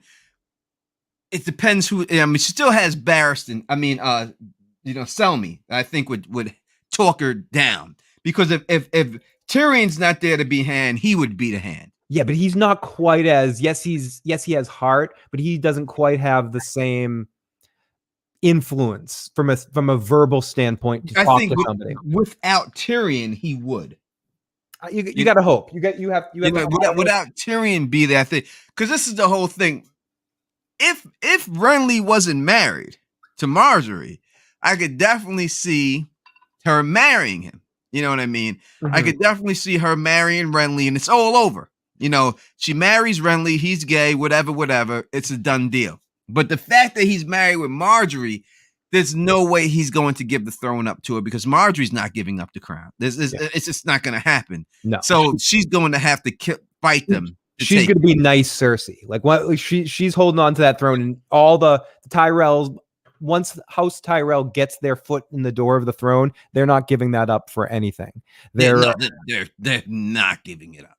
No, There's no way they're giving that. no. And listen, now you got to talk about, you got Lady Ornella right there, you know. And I have a side question, Tony. If Loras never can, and this is just a specific question because it's important. If Loras can never, excuse me, if Renly can never deliver, do the Tyrells consider pulling a Targaryen and having Loras or Willis or somebody go with or finding someone else to impregnate Margaery and pretend it's Renly? Do they go to Edric's? Do they go to one of Robert's bastards? Do they find one of Robert's bastards to maybe too young? I think. I mean, she ain't obviously Tom, and she's not against young boys, but you know, But what's his name? Gendry. Gendry's not too young necessarily. No. I maybe I don't. I think Renly would be able to pull it off, though. I think he'd be able to pull it off. Kelly Johnson said T sleeping on brown pun. He's got some Targaryen, but I'm not sleeping on nobody. I'm just saying it was funny that you picked him at everybody. I'm just playing with you, Kelly. Don't take it personal, man. I'm a kid. That's what's fun about these. This is a comedy show, bro. Definitely not. Don't take anything we're saying seriously. No. Oh, we got area code 727 says, "Hey Phil, Tony, it's Lady Stoneheart. Just I love you text. Thank you guys for the streams, keeping the fam together in a unique way. I love these what ifs. Thank you so much." And we got another one from 240, very similar. Now we appreciate it. It would be fun. Tony and I would babble alone, but it makes it way more fun for having all you guys here sharing in the discussion. It keeps it going. So thank you so much. Yeah, because right when you start talking, because you say a scenario, you say, all right, what if Renly was king? So you start talking about it, but the more you talk, the more layers it is. Yeah. At the end, questions that have to be answered about this whole situation. And I think that's what makes these things fun, because you just don't realize how many dominoes falls if one thing happened, and how many things you have to think about and all this other and things. I like bringing it into the point till you hit a dead end, like you're playing a maze game until you hit the wall. And we're here with Renly, and this is my opinion, we're at the point right now where our game ends here. I think Renly dies when Daenerys comes over and loses the throne. I think in this scenario she is too powerful, and at that point anyone who supported Renly to get him the throne have all gone home and are a little rested. The timing's going to be weird, and it's not going to be as easy to rally everyone up to stop Dany when 3 dragons are there. And it's going to be Dany alone. And if Renly does, I could see Renly surrendering to Dany, like when faced like with sure death. He's not crazy like Cersei. When he's surrounded by 3 dragons and unsullied on both sides with Dothraki waiting to like do what Dothraki do, it's hard for me to not imagine Renly would step down, and Dany at that point, not being crazy Dany that we get later because of everything that happened to her, lets Renly walk. Yeah, she's not gonna. All right, first they would have the fight. He didn't kill her family. He's a boy. I think they would have fought the White Walkers together. I think that whole situation will go. Dany's definitely gonna help fight the White Walkers, and then the White Walkers will be stopped. We know that's going to happen. Right? And then after they stop the White Walkers, then it comes down to Dany versus Renly. Is Dany willing to stop her quest for the throne if she thinks that Renly is a good king? Will she be willing to say, you know what, I'm done? No, but she will let him live if she thinks he's a good man and he gives up the throne to her. I don't think she'll have to burn him if she wants at this point, the Dany we know before she loses everything. A lot of that has to do with Euron. A lot of that has to do with Cersei. A lot of that has to do with dealing with the Jon thing that we're just going to whistle past the graveyard, because Jon never really finds out about his parentage in this situation, or he's never really a factor, I guess. Or is the Jon thing the same too? I think that's always going to be a factor if that Jon thing comes out. That's a factor. If Rhaegar's heir is always going to be a problem. Tony, does at some point in time, if Robb survives and goes back up in North and sits and rules Winterfell, does Howland Reed take a party over to Winterfell and says, Robb, I got to tell you something. Your brother is your cousin, and he's really, I think it made John just may decide this. I'm the Lord Commander of Night's Watch. I'm keeping my vows. I'm here. Yeah, John's not going to care. John doesn't give Yeah, I give up all titles. I give up all. I don't care what my last name is. I'm a Stark, and I'm staying here, and that's it. Especially after that whole White Walker shit, he may just stay there. So I think it's a good possibility that doesn't come too much into play, and John just stays. I was just thinking about something else that would happen. I forgot what the whole John thing. Oh yeah, so the Fagon situation. I think that doesn't happen because what happens with the Fagon situation and John Con, because someone put up that he sleeps with John Con. That's right. So the John Con situation is they take Storm's End. They are not going to be able to take Storm's End if it's given to Stannis. They're not taking Storm's End. If Renly's on the throne, they're not taking Storm's End. And that's what they do in the books. They take Storm's End. Tony, with Dorne. And I don't think I'm sorry. We have an interesting question that says, but didn't the imp convince Dany to leave Slaver's Bay? Would she just stay and rule? Is there any scenario where Dany would have just stayed and ruled Slaver's Bay and never left? Oh no, I think that she's coming for the throne. Would she go back and just say, I'm just gonna be over here, Renly's a good guy?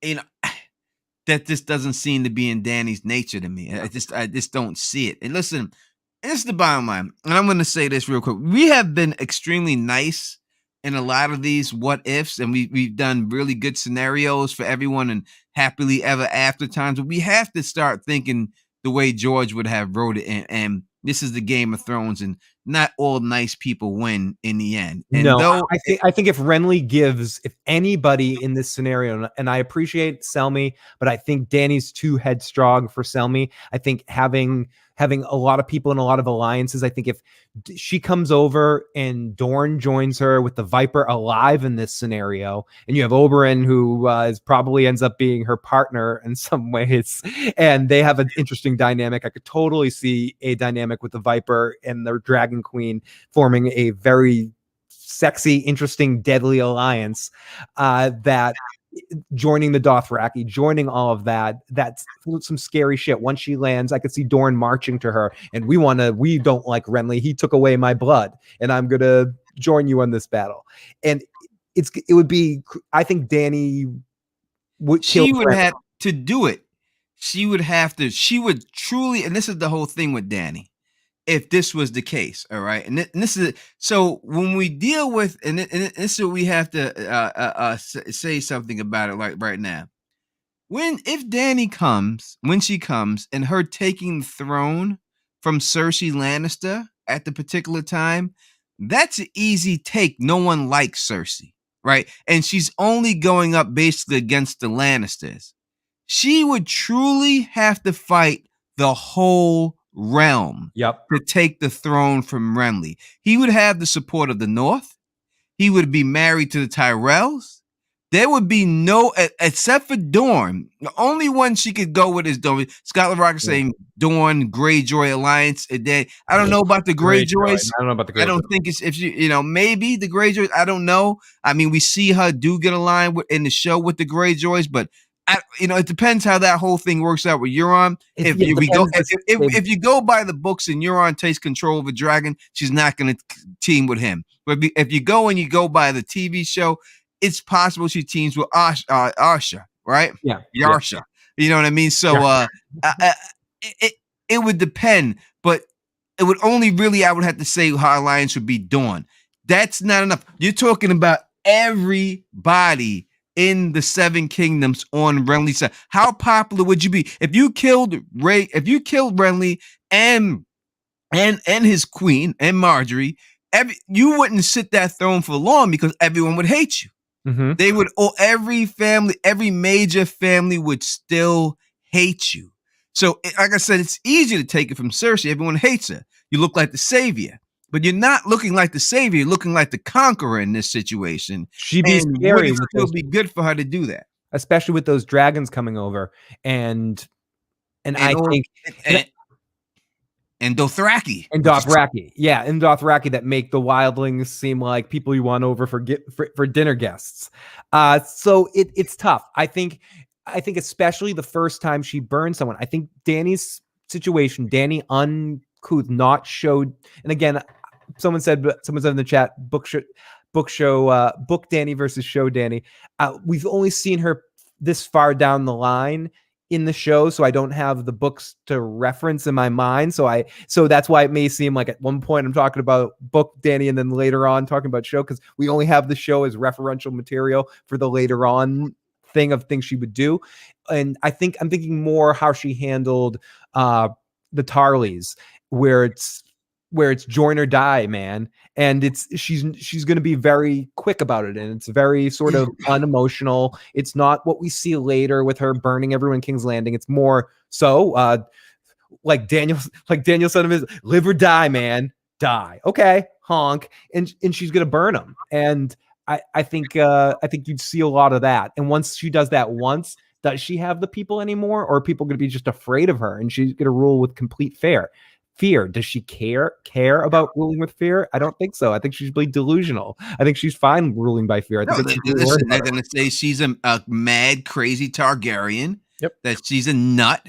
And in the end, she would have to be assassinated again. But would she be able to take the throne from Renly and them at that point with just the two I wouldn't say just the two dragon, but let's say the two dragons and the backing of Dorne. Okay, so you're saying in this scenario, just to dial it back a little bit, that Euron kills or captures a dragon in this scenario.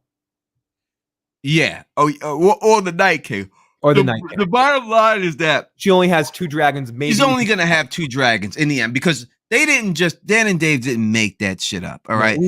Something's going to happen with the dragons in the book. Now, we know that Euron has the dragon horn, whether it's Euron takes control of the dragon and the Night King takes it from Euron. Somehow the White Walkers and Night King are going to wind up with a dragon, ice dragon. This is what's going to happen. There's no doubt about it. So she's got two dragons. Is two dragons versus, because when you watch the show, and we're going to deal with the show real quick, you know what I mean? She takes it just from Cersei. It's all Lannister troops she's burning, and regular civilians, but it's the Lannister's troop. Now, would Dany be that crazy without Melisandre being killed? That's what pushed her over the edge at that point. It was just too much for her, and that's when she really went. She said, "I'm burning the whole King's Landing down." You know what I mean? Because of this. Without that happening, without her doing that, without Melisandre being killed and everything else, would she go that crazy? Would she be able to take them down? I mean, every house in Westeros you'd have to go against. Who's really going to want to be down? She would eventually, if she did, would get assassinated by someone. They would kill her. There'd be no way around. They would have to kill her. I think she could take it if she's quick enough, but could she keep it? Just to the point, I don't think I agree with you. Every house would be against her, but if she went right from Dragonstone, marched straight to King's Landing with the two dragons and flew out and immediately started doing it and took King's Landing before anyone else could come there, she could keep it for a bit. I mean, I agree with you. She would be assassinated. They would send everything to try to kill those dragons. They would be like, no more. This is not the rise of the Targaryens again. And she would not have any acceptance of the people. But I think personally, I think she could get it. I think she could sit on the throne and have those moments. And sorry, I'm immediately blushing seeing that comment. Thank you. Who are you talking to? The two Utes? Two as AK said. Those two Targaryen Utes, those two dragon Utes. Excuse me, what the hell is a Ute? But I don't know.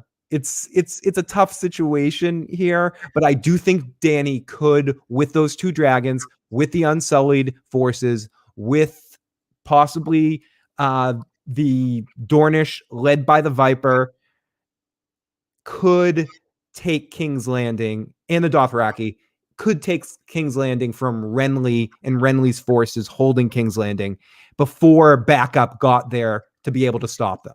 I just don't know. The dragons are such a factor that it's hard to stop them.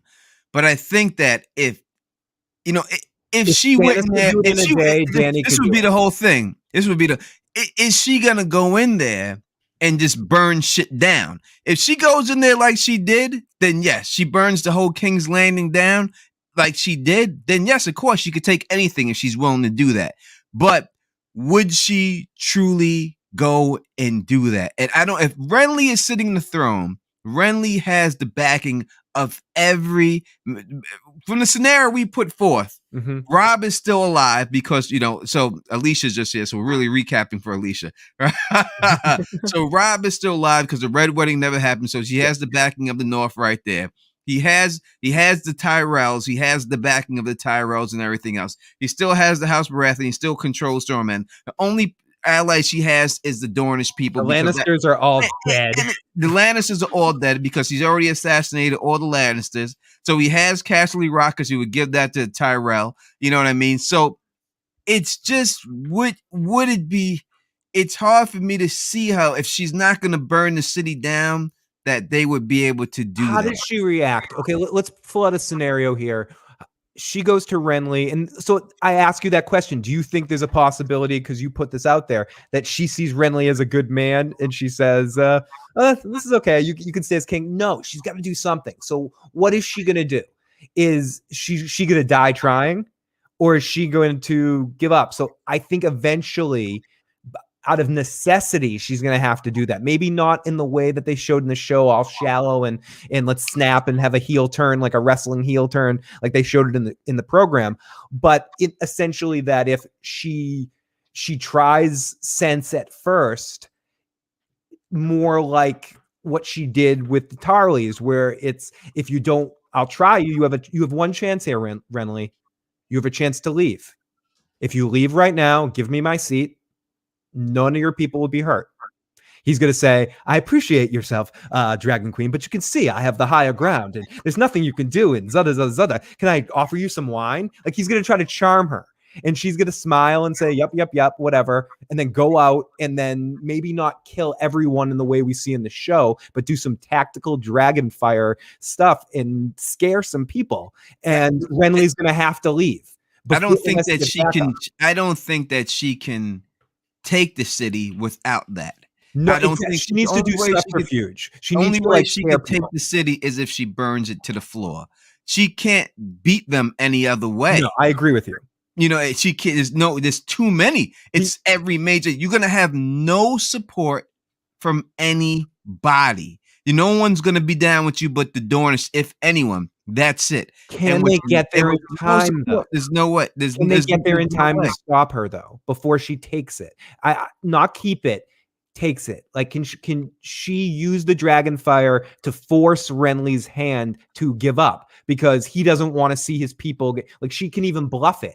If you don't leave, if Cersei had Qyburn and he's like, listen, we can make some big who's he have? He has Varys, and Varys is going to be trying to get Dany in that seat. No, well, Varys. All right. So Alicia's saying, what do we hype? We're talking about. Yeah, we're way down the rabbit hole right now. Yeah, if Renly won and is king of Westeros, if he won, the scenario's going all forth. So what if Renly became king with Margaery and everything else? And we're at like the fourth stage of it, that he's taken the king, he's killed the Lannisters and dealt with all of Westeros. And at this point, the White Walkers are dealt with, and Dany's come over. And how does he deal with Dany?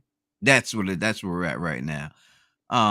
It's just hard for me to I know she can do it, but she'd have to burn everyone down. So listen, did it work for Aegon? It did work for Aegon, but the reason why it worked for Aegon is because there was no kingdom there. There was no seven kingdoms, all separate kings and everything else. You know what I mean? So that's why it worked for him. And another thing was that Aegon was willing to burn the shit out of anyone who stood in his way. And that's just what it was. So is Dany going to be willing to burn the shit out of all? If she's willing to burn the shit out of everyone in King's Landing, burn the people in King's Landing. She did it in Dragon's Bay when she needed to. And I guess what I'm saying is the Dany that's the smart Dany knows how to use that fire and blood on command, can like tap into that and use it like a superpower, that when she needs to do that sort of stuff. And I think in this scenario, and this is what's awesome about these things, because there is so many different possibilities. I agree, and I hear everything you're saying. I don't think she could stand up against all the kingdoms and everyone that supports Renly. Like, I agree with all of that 100%. But could she go quick enough with the dragons and with scaring Renly to get Renly to flee or kill all of his forces before the I back. just think that Margaery would say, "Get your bitch ass back over here, boy. We ain't going nowhere." Because by this time, they would have children. Margaery, yeah, she's burning. Margaery would have a kid. She would have that. Margaery would have been pregnant. Renly would have been had a kid with her. Margaery is not giving up anything. She's not cowering. You know, she's not afraid. You know, she's got Olenna there. You know, because all that is there. She still got her. You know, she's got a grandmother there, the Queen. So of you Thorns don't there. question whether Dany will go full fire and blood. That's she the needs only way she takes it is if she burns everyone down. Goes Dark Phoenix on this. She has to. That's the only way she could take it. There's no other ways they could take it. No other way. There's nothing else that could happen there. And if she does take it that way, I just don't think Olenna would be running. She would be the Tywin in this situation. She would be. Olenna is the new Tywin. That's why I'm saying that eventually Dany would get murdered because Olenna would figure out a way to get her out of there. You know, if she did take it that way, Olenna would figure out a way to poison her or get her out of there. She would die. She would definitely die. Dany, if she did take the throne, she doesn't sit the throne for that long. And I agree with that. I just think that, I guess the slight difference here is that I think she, with enough intelligence and having the Viper on her side, could do enough subterfuge quick enough before all the forces got there to take the throne temporarily, but then she'd lose it almost immediately. All right, so I think that Jackie. So we already said that Dany would have teamed up with Renly and Jon to fight the White Walkers because we believe that would happen. But even after that scenario, Dany would still want the throne. And I want to even argue that the White Walkers might be dealt with before Dany even comes over because Robb is still alive. And we talked about this in a different What If. If Robb is still alive and the Red Wedding doesn't happen, it was in the What If the Red Wedding Didn't Happen episode. Make sure you check that out. Robb would have more of a relationship with Jon at the Wall and would believe Jon once there was an immediate sighting of the White Walkers, and he could have a voice to the crown and be able to sort of man all the walls, be prepared more for the White Walkers so that could solve it maybe on the other side of the wall before they even ever cross, before Dany ever comes over. That problem could be dealt with because the North is going to believe in it because Jon's at the Wall and Robb's in Winterfell, and they have a relationship where they would have communication about this. And Renly, being at King, Robb has his ear because he helped him get the king. So if there's a problem before Dany even is a factor, I think the White Walker situation could be dealt with. On the other side of the wall. Easily. Jesse saying Olenna poisons Renly. It doesn't make any sense for Olenna to do that, to kill Renly. Her family holds power because of Renly. So she would never kill. Why would she kill Renly? It wouldn't make a sense. Maybe the only situation where she would kill Renly is if Renly and Margaery have a kid and for some reason she's not liking the way Renly's pushing something, and Renly and the kid's like 16, 17 years old enough to be king, but not old enough, like that they don't want to wait. She could kill him to make her grandchild king, so she could have even more influence if she felt like she wasn't getting what she needed from Renly. But that's a lot of what ifs. I think that would be the only scenario where Olenna would decide to kill Renly after they had a kid. She needs the kid so she can have the Tyrell blood in the king's line. Aegon says Dany's going full Dire and blood. I think he means fire and blood, but Dire works in this situation too. It's funny. That's a typo. That's a really good typo. He's saying there's no way she would have parlayed with Renly because he would have attempted. I don't think Renly would have tried to kill her in Essos. I don't think Renly would do that. I don't see that at all. Spartan MD says Renly takes Farragon as his paramour. No, I think Fagon gets killed trying to take Storm's End. When he comes across and he tries to take Storm's End, if Storm's End is manned by Stannis Baratheon with Renly on the Iron Throne, there's no way he takes Storm's End. The reason why he's able to take Storm's End in the books right now when he does take it is because there's no one there to man it. And that's the reason why he's able to take it. And they even say, John Connington says that he takes it with guile. Like they know they can't overtake it in brute strength, but they take it with guile. And when they take it with guile, by trying to outsmart the person to get in there. They think that by having that seat, that will issue them more power. Now, you're not going to outsmart Stannis Baratheon. That's not going to happen. So I think that he just gets done real quick with that. I don't think that goes. I think that's pretty easy to go. So I don't see that happening at all. So I think that who gets Harrenhal? They take a bulldozer to that place because no one wants to. Well, no one wants that shit. He may just give it to Littlefinger and then kill him. Yeah, exactly. Bury Littlefinger in there and then knock it down and start something again. I realized I thought I was pushing the mute button and I actually unmuted myself to burp. So sorry about that.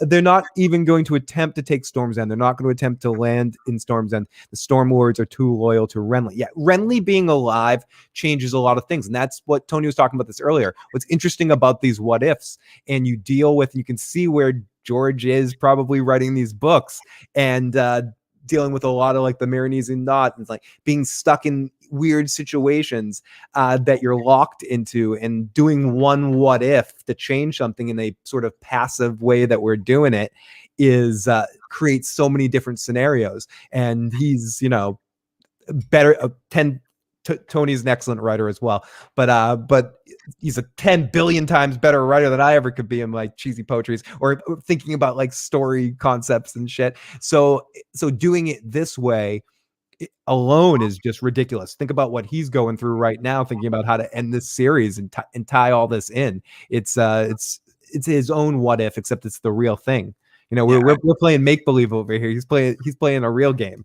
Exactly. So, I mean, if he doesn't try to take Storm's End, then he never comes across. That's just the bottom line. The only way he comes across is with Storm's End. If he doesn't try, then he's still going to stay over there. And because he doesn't have the army. The whole thing about the whole Fagon thing is the reason why he tries to take Storm's End is to prove to Daenerys that he's capable for her to team up with him to take King's Landing, because he doesn't have an army to do it.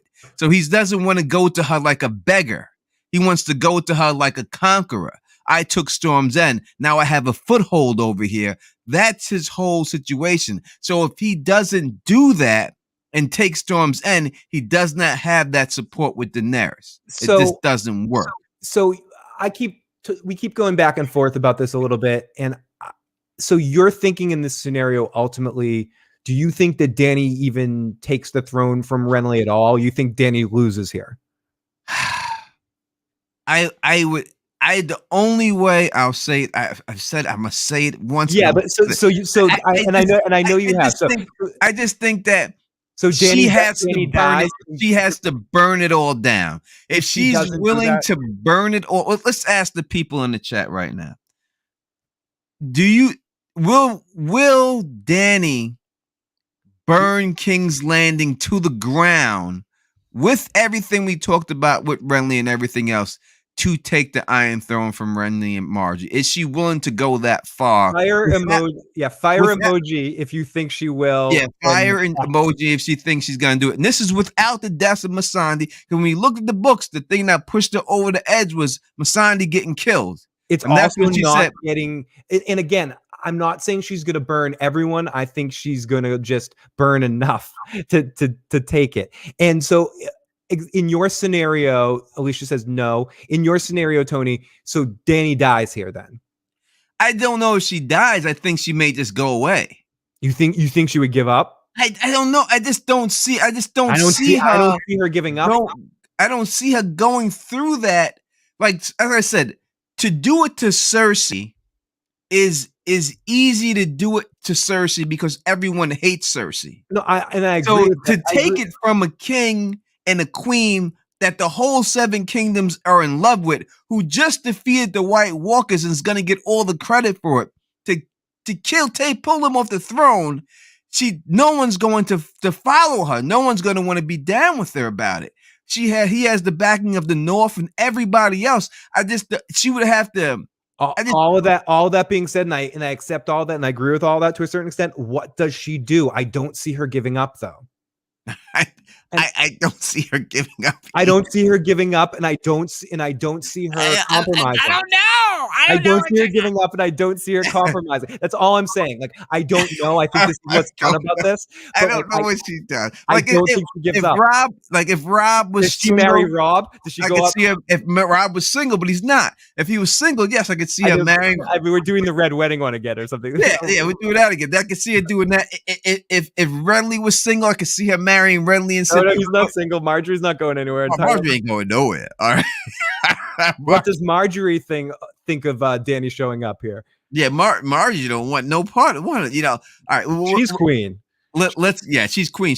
They're going to be sensible. Yes, you're right. Cersei isn't there. Dany's going to be a lot more sensible and calculating in the situation, not show silly crazy like the real like. But I don't think she gives up. I don't think she goes burning people and that. I don't. But in this scenario, she's not giving up. She's doing something. Let's go. Thank you for the super chat, Amelia. What are the Dothraki doing? They're not giving up. No. All right. So Amelia Christina says, thank you for the super chat. Very generous. We truly appreciate it. I think Dany would burn the Red Keep, not the entire city. If she burnt the Red Keep, it would still be looked upon as a destructive maneuver that I don't think people would want to get behind. The people in King's Landing would still look at her as a crazy Targaryen because they love Renly. The one thing about Renly's a lovable king in this situation. Love them. Yep. And it's gonna be hard to get someone who the whole place loves off the throne. Tony, in this scenario right now, unless Renly has a major turn and turns into Robert or something, he is one of the most likable kings. He's got the Tyrell PR force in strong suit to like make him look good and have the common people. And I've said this earlier, common people like him. Everyone likes him. Like, I think he's going to be, to your point, he's going to be in this scenario, one of the most likable kings of all time at this moment. At this moment. Who just defeated the White Walkers. Yep. With or without, and I say without Dany's help. I say he does it before. And he would say, thank you for your help, Dany. I think he would definitely show her some love for that. You know what I mean? It's not like he's gonna deny it. All right, we got two from Andrew here. Let's go through them real quick. She said, if Dany's storyline is the same with her horrible brother, all she wants is the throne. I don't see her as her brother. I don't see her wanting that throne like that. I've seen her wanting that throne when Khal Drogo says he's going to take it from her. And she wanted to go, but I think if Robert never tried to assassinate her, Khal Drogo only went to there to protect her because he started thinking that they're always going to try to kill my wife. And for the fact that they tried to kill my wife, I'm going to go over there and I'm going to kill all of you. All right. So if that threat is gone and Renly's not trying to assassinate Dany over there, and she comes over and is talking to the Barack Obama of Westeros, right? I don't know if you're going to get the respect of the people if you kill this king. They're going to hate you. You know, even if you took it, and you killed him, and you killed his wife, and you've seen how much the people love Margaery. She's going to the orphanages. You know what I mean? She's doing, the people love Margaery. She had them eating out of the palm of their hand.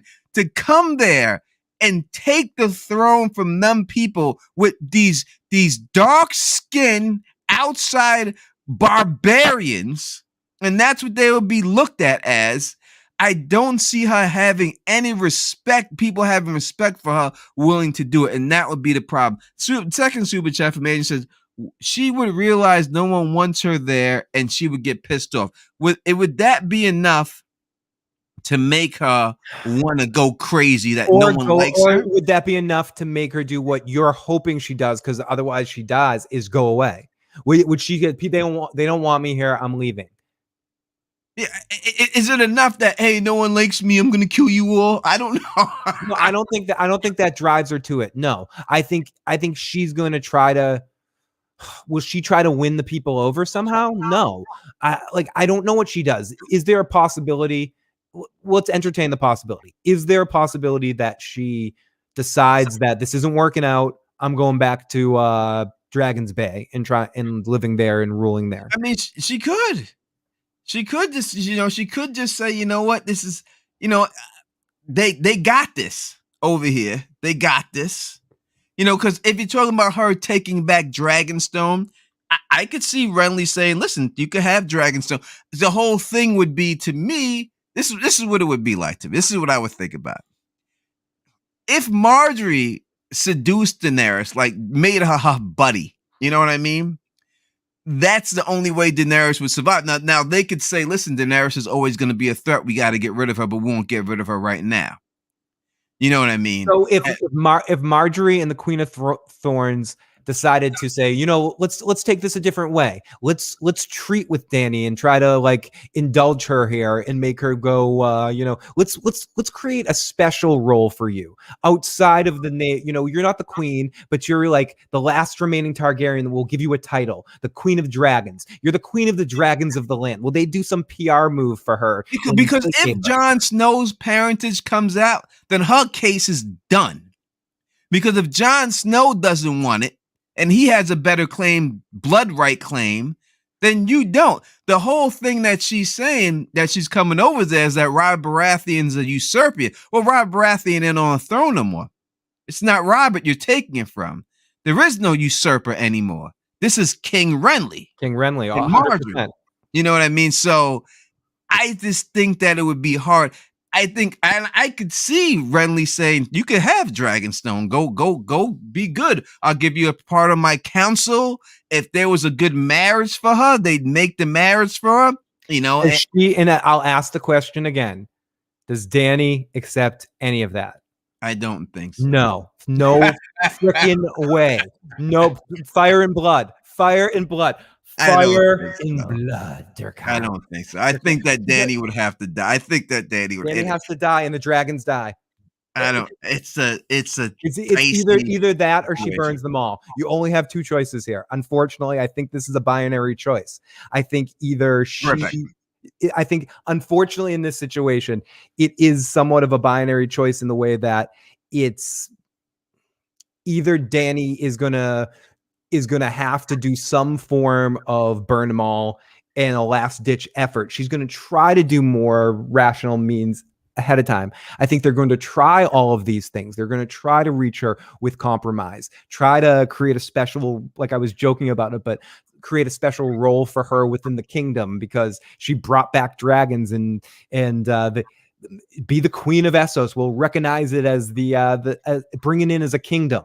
Like let her rule Dragon's Bay and bring it in as another kingdom added in. Like they would try to compromise a lot with her. And I think that would be something they could try to do. But I think ultimately she's going to not accept any of that. And it's going to come down to one or two issues. Cam, great to see Cam in the live chat. There is no way to tangibly prove Jon is a Targaryen. Not at this point, unless Bran brings it up. But again, that's not tangible. You'd have to accept the fact that you believe he can look back. If Dany was the rightful monarch, the crown goes to the legitimate heir, Drogon the dragon. I think Drogon is I think if Dany is in any situation, Drogon is the king of all, king of it all. Emily Christine says, I really don't think she'd do that. I think she'd go back to Marine. And I'm not saying she wouldn't. That's definitely a possibility. She could piece and go out there. I don't think that's what she would do. I mean, that is an option. I said that a second ago. If Renly said to her, you know what? I am king of the Seven Kingdoms. I rule all, but you can go back to Dragon's Bay and we will recognize that as another kingdom. We will add it to the rest of the kingdoms and you can rule that as the warden of Essos, and offered her something like that and potential to your child can, if you have a child or what, no, she can't have children in that situation, or like offer her some connection to the Baratheon line, or name her as his heir. Do the same thing Stannis offered him. You can be my heir if till I have a son, or something, like offered her some stuff maybe. But again, they're not quite Greyjoys, but Targaryens fire and blood. She's not gonna take that penance, what is rightfully hers in her mind. And again, I think there's a fine line between what we saw in the show as a wrestling heel turn move, which was set up in a basic way, like 80s wrestling move where she had a heel turn. Like, I'm saying she's going to be faced back against a wall and have no other choice and have to go all Dracarys on people. That's going to be her only play, because they're going to keep presenting her with offers and offers and not accepting her as king. And I doubt she's going to just leave. I'd love to say I agree with that she just leave, but that's hard for me to imagine, Tony. I don't know. It's hard. I mean, so basically where we're at right now is just basically could she take it? If she burnt the kingdom down, she could take it, but would she burn the kingdom down to take it? And then if she doesn't do that, what does she do? Where does she go? Where does Dany end up? I just don't see the fit. I mean, she's not marrying Loras. There's no one there. I could see if there was something that she could marry or something like that. I just don't see it happening for her. Does she accept something like what I just said, that they accept Dragon's Bay as another kingdom and they rule her as the warden of Essos? Not enough. I think if she's going to go that far, she's going all the way. Yeah. I think she's going to go. I think that in the end, this is what I would think would happen, in all honesty. I think Renly dies right here. I think that Dany would burn Renly, burn Margaery. If she would burn, she'd take the kingdom, however she took it. And then I think that she would get assassinated after she took it. Yeah. I think if I had to put it on, I think that Dany would take it from her, from Renly, because she would just burn everything down.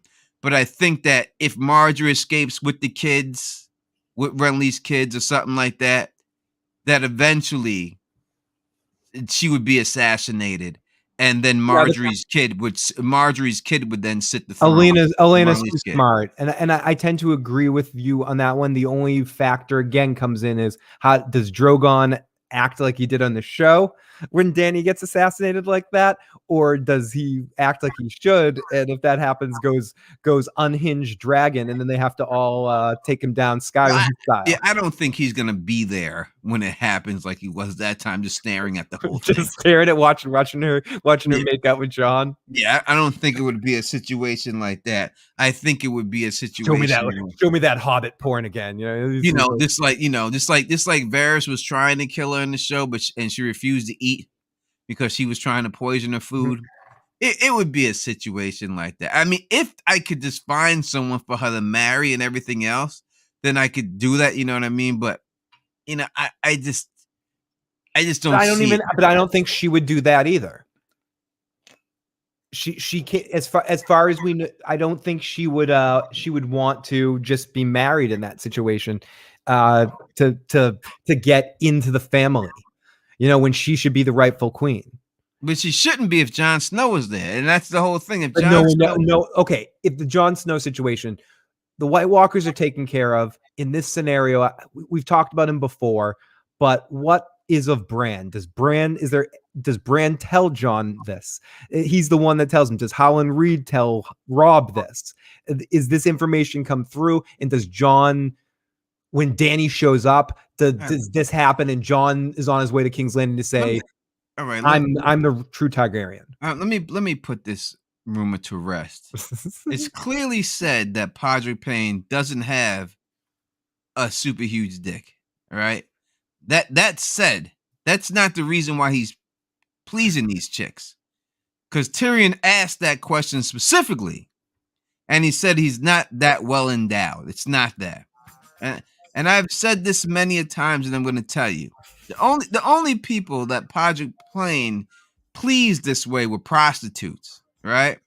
That's where he gets this rep from pleasing a prostitute. And what I think he did was he just went down on a prostitute, because no one goes down on a prostitute. All right. Not in their right mind. And no one in their right mind. Now, I do have a friend, and I'm dead ass. He's not really my friend, but I know him. I don't like him that much, but I know him very well.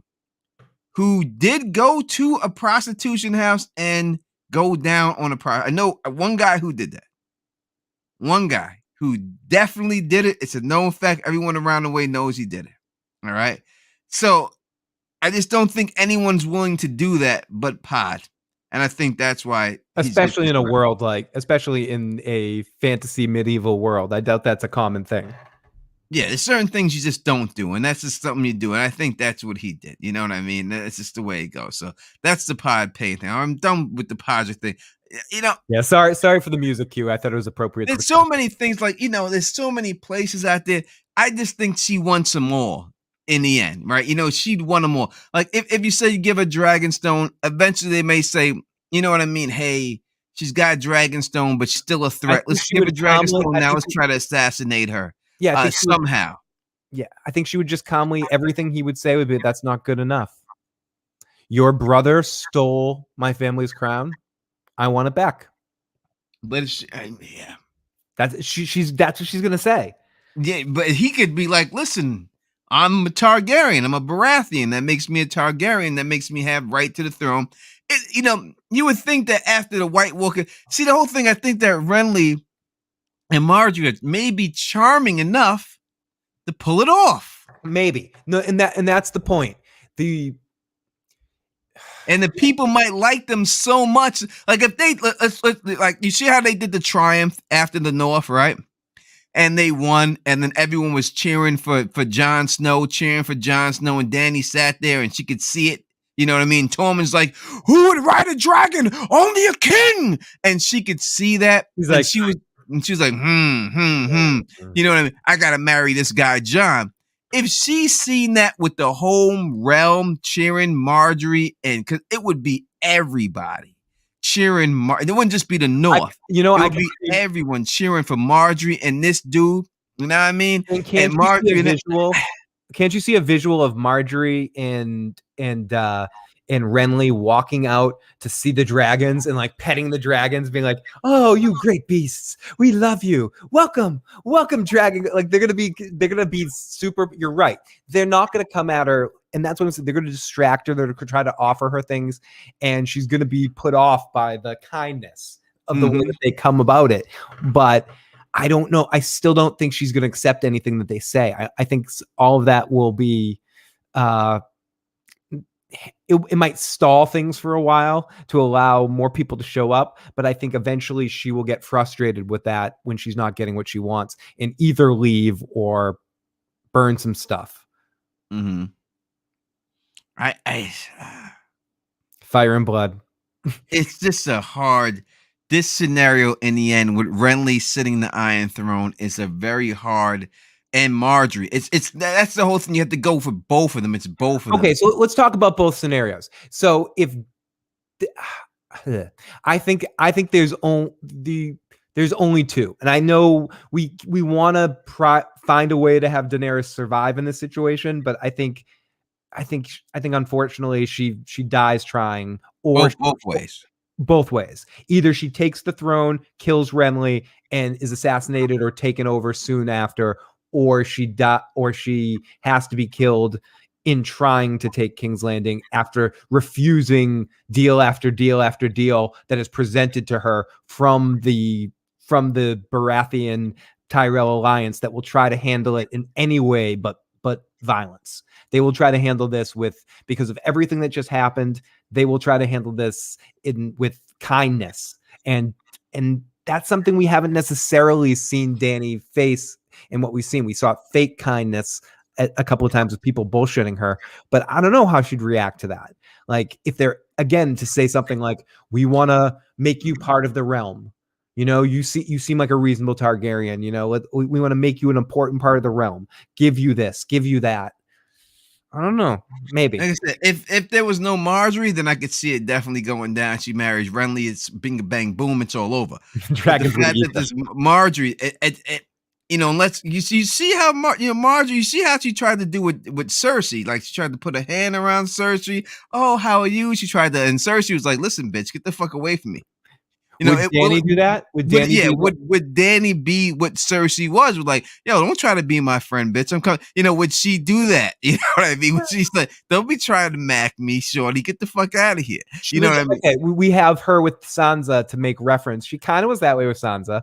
Like she tried with Sansa, when Sansa wasn't that. She's like, "I'm your." And Sansa was like, "Listen, who are you?" And to me, that's more if we're going to use anything from the show as reference to this discussion, it's how she handled all of that. Not eventually, again, I've said it a few times, the wrestling heel turn that we get at the very end. It's her way of it. It's her in Winterfell, her with the Tarleys. Like, that's more tactical and more, I think, how she would be handling the situation. But dealing with kindness might be a weird tactic for her.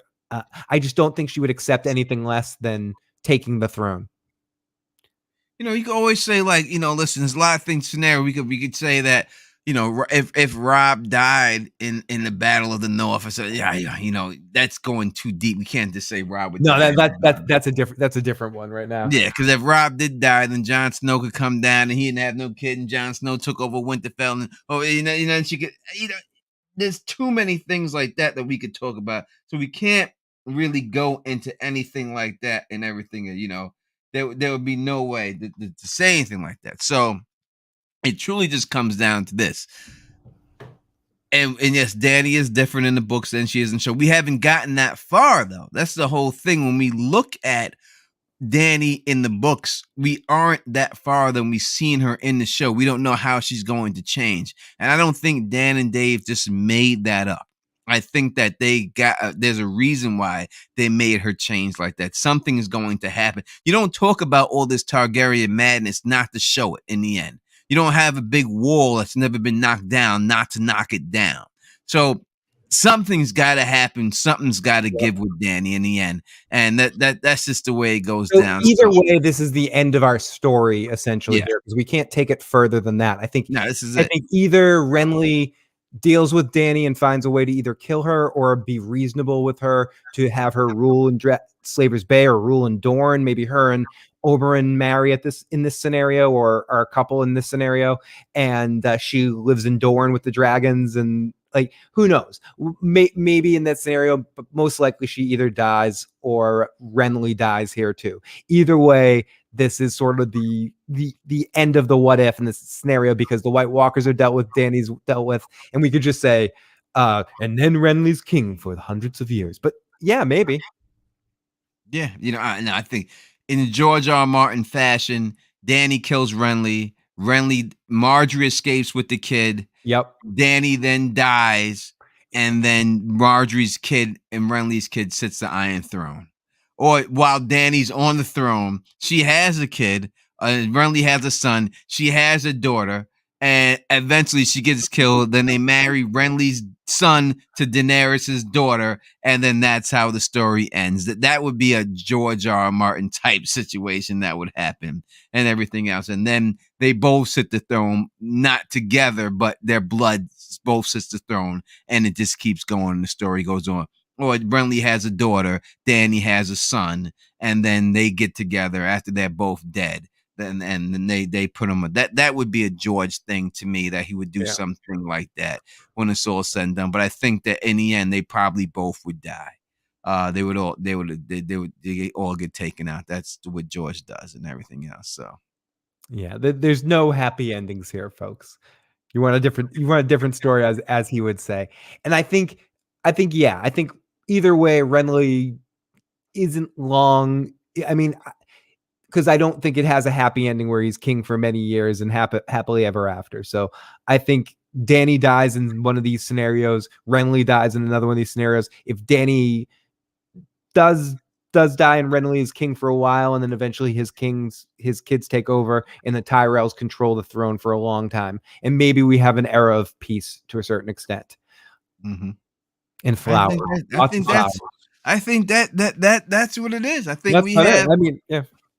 Yeah, you know, happy, no, but I'll take bittersweet. Seems bittersweet in the end. I think that would be a bittersweet way to go out for everyone. But, you know, and I think that's the way it goes. Gonna die. We tried every possible scenario to make it so. Pete Easy popping in. We tried almost every scenario here to try to find a way for Dany to survive. And there's a couple of very small percentages. I don't want to do Vegas odds here, but there's, probably about 10% chance Dany could find a way to survive and like accept one of these deals. But I think 90% she's going to go out with swinging, not crazy, Targaryen crazy, but show crazy, but just go out swinging, trying to get what she believes is hers. No doubt about it. All right, I guess that's it. So if anyone has any questions, we'll take questions for 10 minutes is always the end. Couple questions. Yeah, we'll take a couple of questions here before we bounce about here. To talk about the wheel for a second, we'll be working on filling it up with enough suggestions for the what ifs. So get your what if suggestions in. And right now we have a few of them, and obviously we're going to do one with Gray coming up. The sister podcast of this podcast. What would happen if Direwolf City? Hopefully, get all the Direwolf cities to go. And I just mean also the topic too, because the topic that we're going to be doing, we mentioned earlier when Gray joins us, is what if Renly decided to support Stannis? We're not going to talk a lot about that right now, but it's associated to this topic that we talked about tonight. It's that one difference though. The one it's a big difference. It's a huge difference when it goes down like that. So it may not seem like it is, but when we start getting into it and everything else, and that's the one that Gray herself, she said that she agreed to do. That's what she wants to do. So hopefully we'll have Gray and some of the other ones we have podcast. Some of the other ones we have on the wheel right now are what if Euron gets a dragon? Yeah. I put on what if Robert didn't die? What if Jaime didn't lose his hand? Yeah. What if Renly supported Stannis? But I'll take that one off. And someone suggested this at one point in time for us to redo it. What if season 8 was good? All right, well, we could do that too. We'll put that on there, and when we get to that point, we'll be spinning the wheel. Yeah, we're gonna make the wheel is go on from that and everything else like that. So we'll do all that.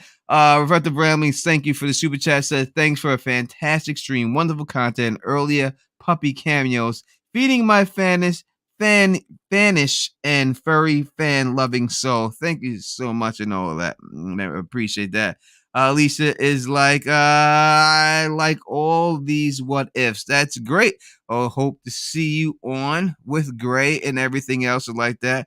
Hope that it is. Hope to see you on when. And I think that is. She said as soon as the American Horror Story is over. So I think that's like 3 weeks, 3 weeks, and shit. Yeah, I'll be on. Take this one off so it's not in the spin. So we're just save that one, put that one on the table. But we're gonna, it's a million what if possibilities. Yeah, and we're doing these for Game of Thrones right now, and we'll keep them to Game Vince of Thrones. Harper saying, "What if Varys had nuts?" That would be a difficult one, but we might do a Tony and I have talked about this in our after shows. We might do a miscellaneous one with ones that might be 5-minute conversations. Do one that we do those ridiculous ones, like what if Varys had nuts? He might, he probably would be an actor, a performer. He would have stayed with that troupe and gone on to be in the play that Tyrion saw later on in Essos, or was in the troupe that whatever you get that Arya watched, so you can have silly answers for fun questions. So we can do it. I want to say give a big oi. They say oi in Australia. You say that, right? Yeah, Aussie. Oi, oi, oi. You say oi, oi, oi, right? I think I see the commercial, back in the day, with oi, with the Forsters, and I know that Forsters is not really Australian beer, but they fronted like it was over here in the United States for many years, and they always said oi. So let me give a big oi to my girl Carla Way. Thanks for the stream, and thank you for the very generous super chat. We truly, truly appreciate that. Truly, truly do. Laura Corley saying thank you for another dope stream, guys. No, listen, the streams aren't nothing without y'all. Thank y'all for joining us here. It's fun conversation and everything else and all that good stuff. The sea snakes in the building rocking with us right now. As always. Thank all y'all for always showing up, you know what I mean, and running with us, you know what I mean, and doing everything else like that. And we truly, truly appreciate that. You know what I mean? And as I said, it ain't nothing without y'all and everything else. But we got a bunch of, what if Tywin lived? We're going to do that one. That'll be one that could be on the board. We could definitely put that down. What if Tywin lived? If anyone else has anything, we'll start filling up right now before we get off. Anyone has any other what ifs before we get off here? We can, we're definitely doing that. What if Euron gets a dragon? Mm-hmm. That's on there. We'll do that. It's pronounced Aussie, oi, oi, oi. Okay, thank you. Who said that? Oh, see, Bob was correcting me for my because it's a chant. It's the Aussie. Oi. I've heard that somewhere. I don't know where. Is C Bob from Australia to make that call? I don't know. I believe virtually everything I read. I'm like Ron Burgundy in some of these streams where I'll just read what's in the chat without even thinking about it. It's just whatever's in front of it. Let's go. What if Dunk lived? We could put that on the board. Oof. That could be on the board. We could definitely do that. What if Daemon Blackfire won the Battle of the Red Grass Field? That could be on the board too.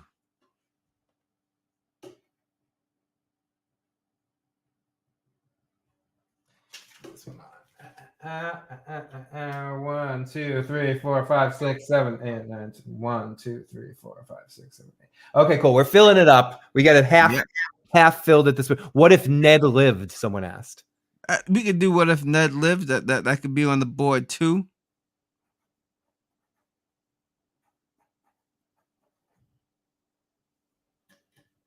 There you go.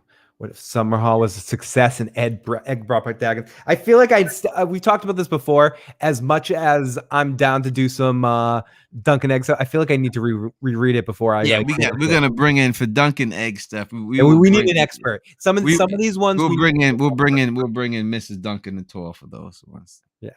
Some of these people I wouldn't mind bringing in experts, because some of them, like as I said, I'm mainly a television show person. I've gotten into the books obviously and gone through it, but I'm not as much an expert as some. So on some subjects it would be great to have experts when we get into what if Ned was king?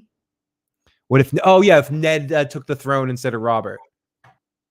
You could put that up there. That could do that. No, we have what if so Sherlin's saying what if Jaime lost his left hand. We have what if Jaime never lost his hand. Yeah, which I think covers that. I think that covers that. Yeah, that does that. Everything else. Cam saying Phil, thanks, gentlemen. Everyone in the chat, take it easy. AK4 said Jackie C. reflecting around Bridge 4. Put on there. What if Bridge 4 was on the podcast? Yeah. Okay. What if Bridge showed up? Yes. What if Bridge showed up? No, I feel like Bridge will not let us down. Bridge is on here. I feel like I want to do the Jaime one next week, just to just to Bridge try to encourage him. Bridge is on here. Don't worry. He's watching. No, he might catch up later. He might be behind. He usually starts a little late. Yeah, he'll be here. Don't worry about that. Yeah, don't worry about it. Bridge will be back. Don't worry about it and everything. Alicia, my sun and stars and everything else. Oh, thank you, Vince. Thank you, Vince Harper. And thank you, Vince, for the super chat. Thank you so much. Keep up the good work. We'll be trying. We out here trying, man. We trying every week. We trying. We doing our best that we can and everything. And I said it earlier. AK killed it last week in my stead. I tuned in a little bit later. I was in mid moving, still kind of unpacking boxes and stuff, and in a big echoey room. I gotta figure out put another rug down here and stuff. But yeah, you guys killed it last week on a subject that was fun to listen to. I'm not sure how much I would have offered to it too, so it was good to be able to check that one out. But it's great to be back talking to you guys. And who the hell is Alice? He's talking to Alicia. Oh, is that what he calls? That's his nickname for Alice? I think it's just a typo. It's my diner. I'm Mel and you're Alice. They don't know about Mel's Diner. Do you think they know about Alice the show? About Alice. What's interesting about the Alice thing is, it's a spin-off from a movie, but like the movie wasn't like he was just a character in a movie with Mel, and then they did the show about Alice. That was when you had like interesting ideas where they took like an interesting thing from a movie and they're like, oh, we got to make a whole series on that stuff. No doubt about it. I think we're probably the only ones that remember. It goes early to bed, early to rise. I washed it clean and took my head again out of my mind. Alicia's name is not Alice. Huh? Alicia's name here is not Alice. Oh, all right. And let's find a friends in the neighborhood. There's a new girl in town. New girl in town. That's it. And listen, yep, Flo, Kiss My Grits. That Flo was the hot, sexy one saying Kiss My Grits. Like she was the southern accent, and Vera was just all over the place. Great series. Great stuff. I remember, like they did a little diss between. We're gonna get off here because I'm gonna start going to the rant. But I remember that was Mel and Vera got into it. I thought it was so funny when I seen it because it was like she was like big fat Mel go to hell, and he goes dingy jerk out of work. I love like, that stuff. you can never say that now. Like you couldn't say big fat Mel go to hell, and you couldn't say dingy jerk out of work. Like, I mean, that was a big part of that era of television, was just getting into each other. You couldn't do some of the stuff you did on Moonlighting or Cheers, even like with Diane and Sam. You watch some of that stuff; it's actually uncomfortable sometimes with Sam and Diane, or smacking each other in the face. He was rubbing Christy Alley's ass in one episode. Sam Malone is he's an evil Targaryen sometimes. Yeah, no doubt about it. And Hill Street Blues, I know all them jingles to them songs, and because I watched all the reruns of all those shows and everything else when I was little. And I know we're taking this in a different direction, but they just announced, which I'm actually, of all the, I hate reboots, I hate all sorts of shit for the most part, but they just announced recently that there's going to be and I wish they did it sooner when more of the actors were alive, but Night Court's coming back with John Larroquette. Yeah, I did see that too. We'll talk about all that when we can. All right, this was What If Renly Baratheon Became King, and I think this is one of the more interesting topics that we had. That was a very good one, and everything else. I would love to see a scenario where Renly and Margaery both survive. I don't know when Danny gets there how it would go down in the end. Let me thank everybody for rocking with us and hanging out with us and everything else. Phil, before we go, what do you have going on this week so people could tune into you? I missed a week of stuff, but coming up this week, I'll be talking about the most recent episode of The Walking Dead final season, which I'm not necessarily loving so far. I missed one episode, so if there was just a great episode, yay. But we're coming to the point of the end of the first point. But more importantly, which isn't the most popular show in the world, but I'm loving talking about the show Only Murders in the Building. With Steve Martin Short, and Selena Gomez. Excellent series, very old school, kind of a fun, lighthearted murder mystery, whodunit mixed with a podcast kind of feel to it too. Like the Serial podcast kind of spoof on that. In the most recent episode, which I didn't get a chance to talk about because I was moving, they did a really amazing thing that was similar to a BoJack episode where there's not much dialogue and the whole thing is silent, and it was done very much like a silent movie. Very well done, very interesting series. And if you like Steve Martin and Martin Short, or Selena Gomez for that matter, or Nathan Lane's a part of the series too, and a lot of other people you might like. If you're into that sort of thing, definitely give it a shot. And if you do, check out Phil the Issues Guy for covering the whole season. And I would say the cleavage in Margaery in this is working for me. Yeah, that's a good. If you're gonna stick on a picture, this is not a bad one. No, that's why I put it there.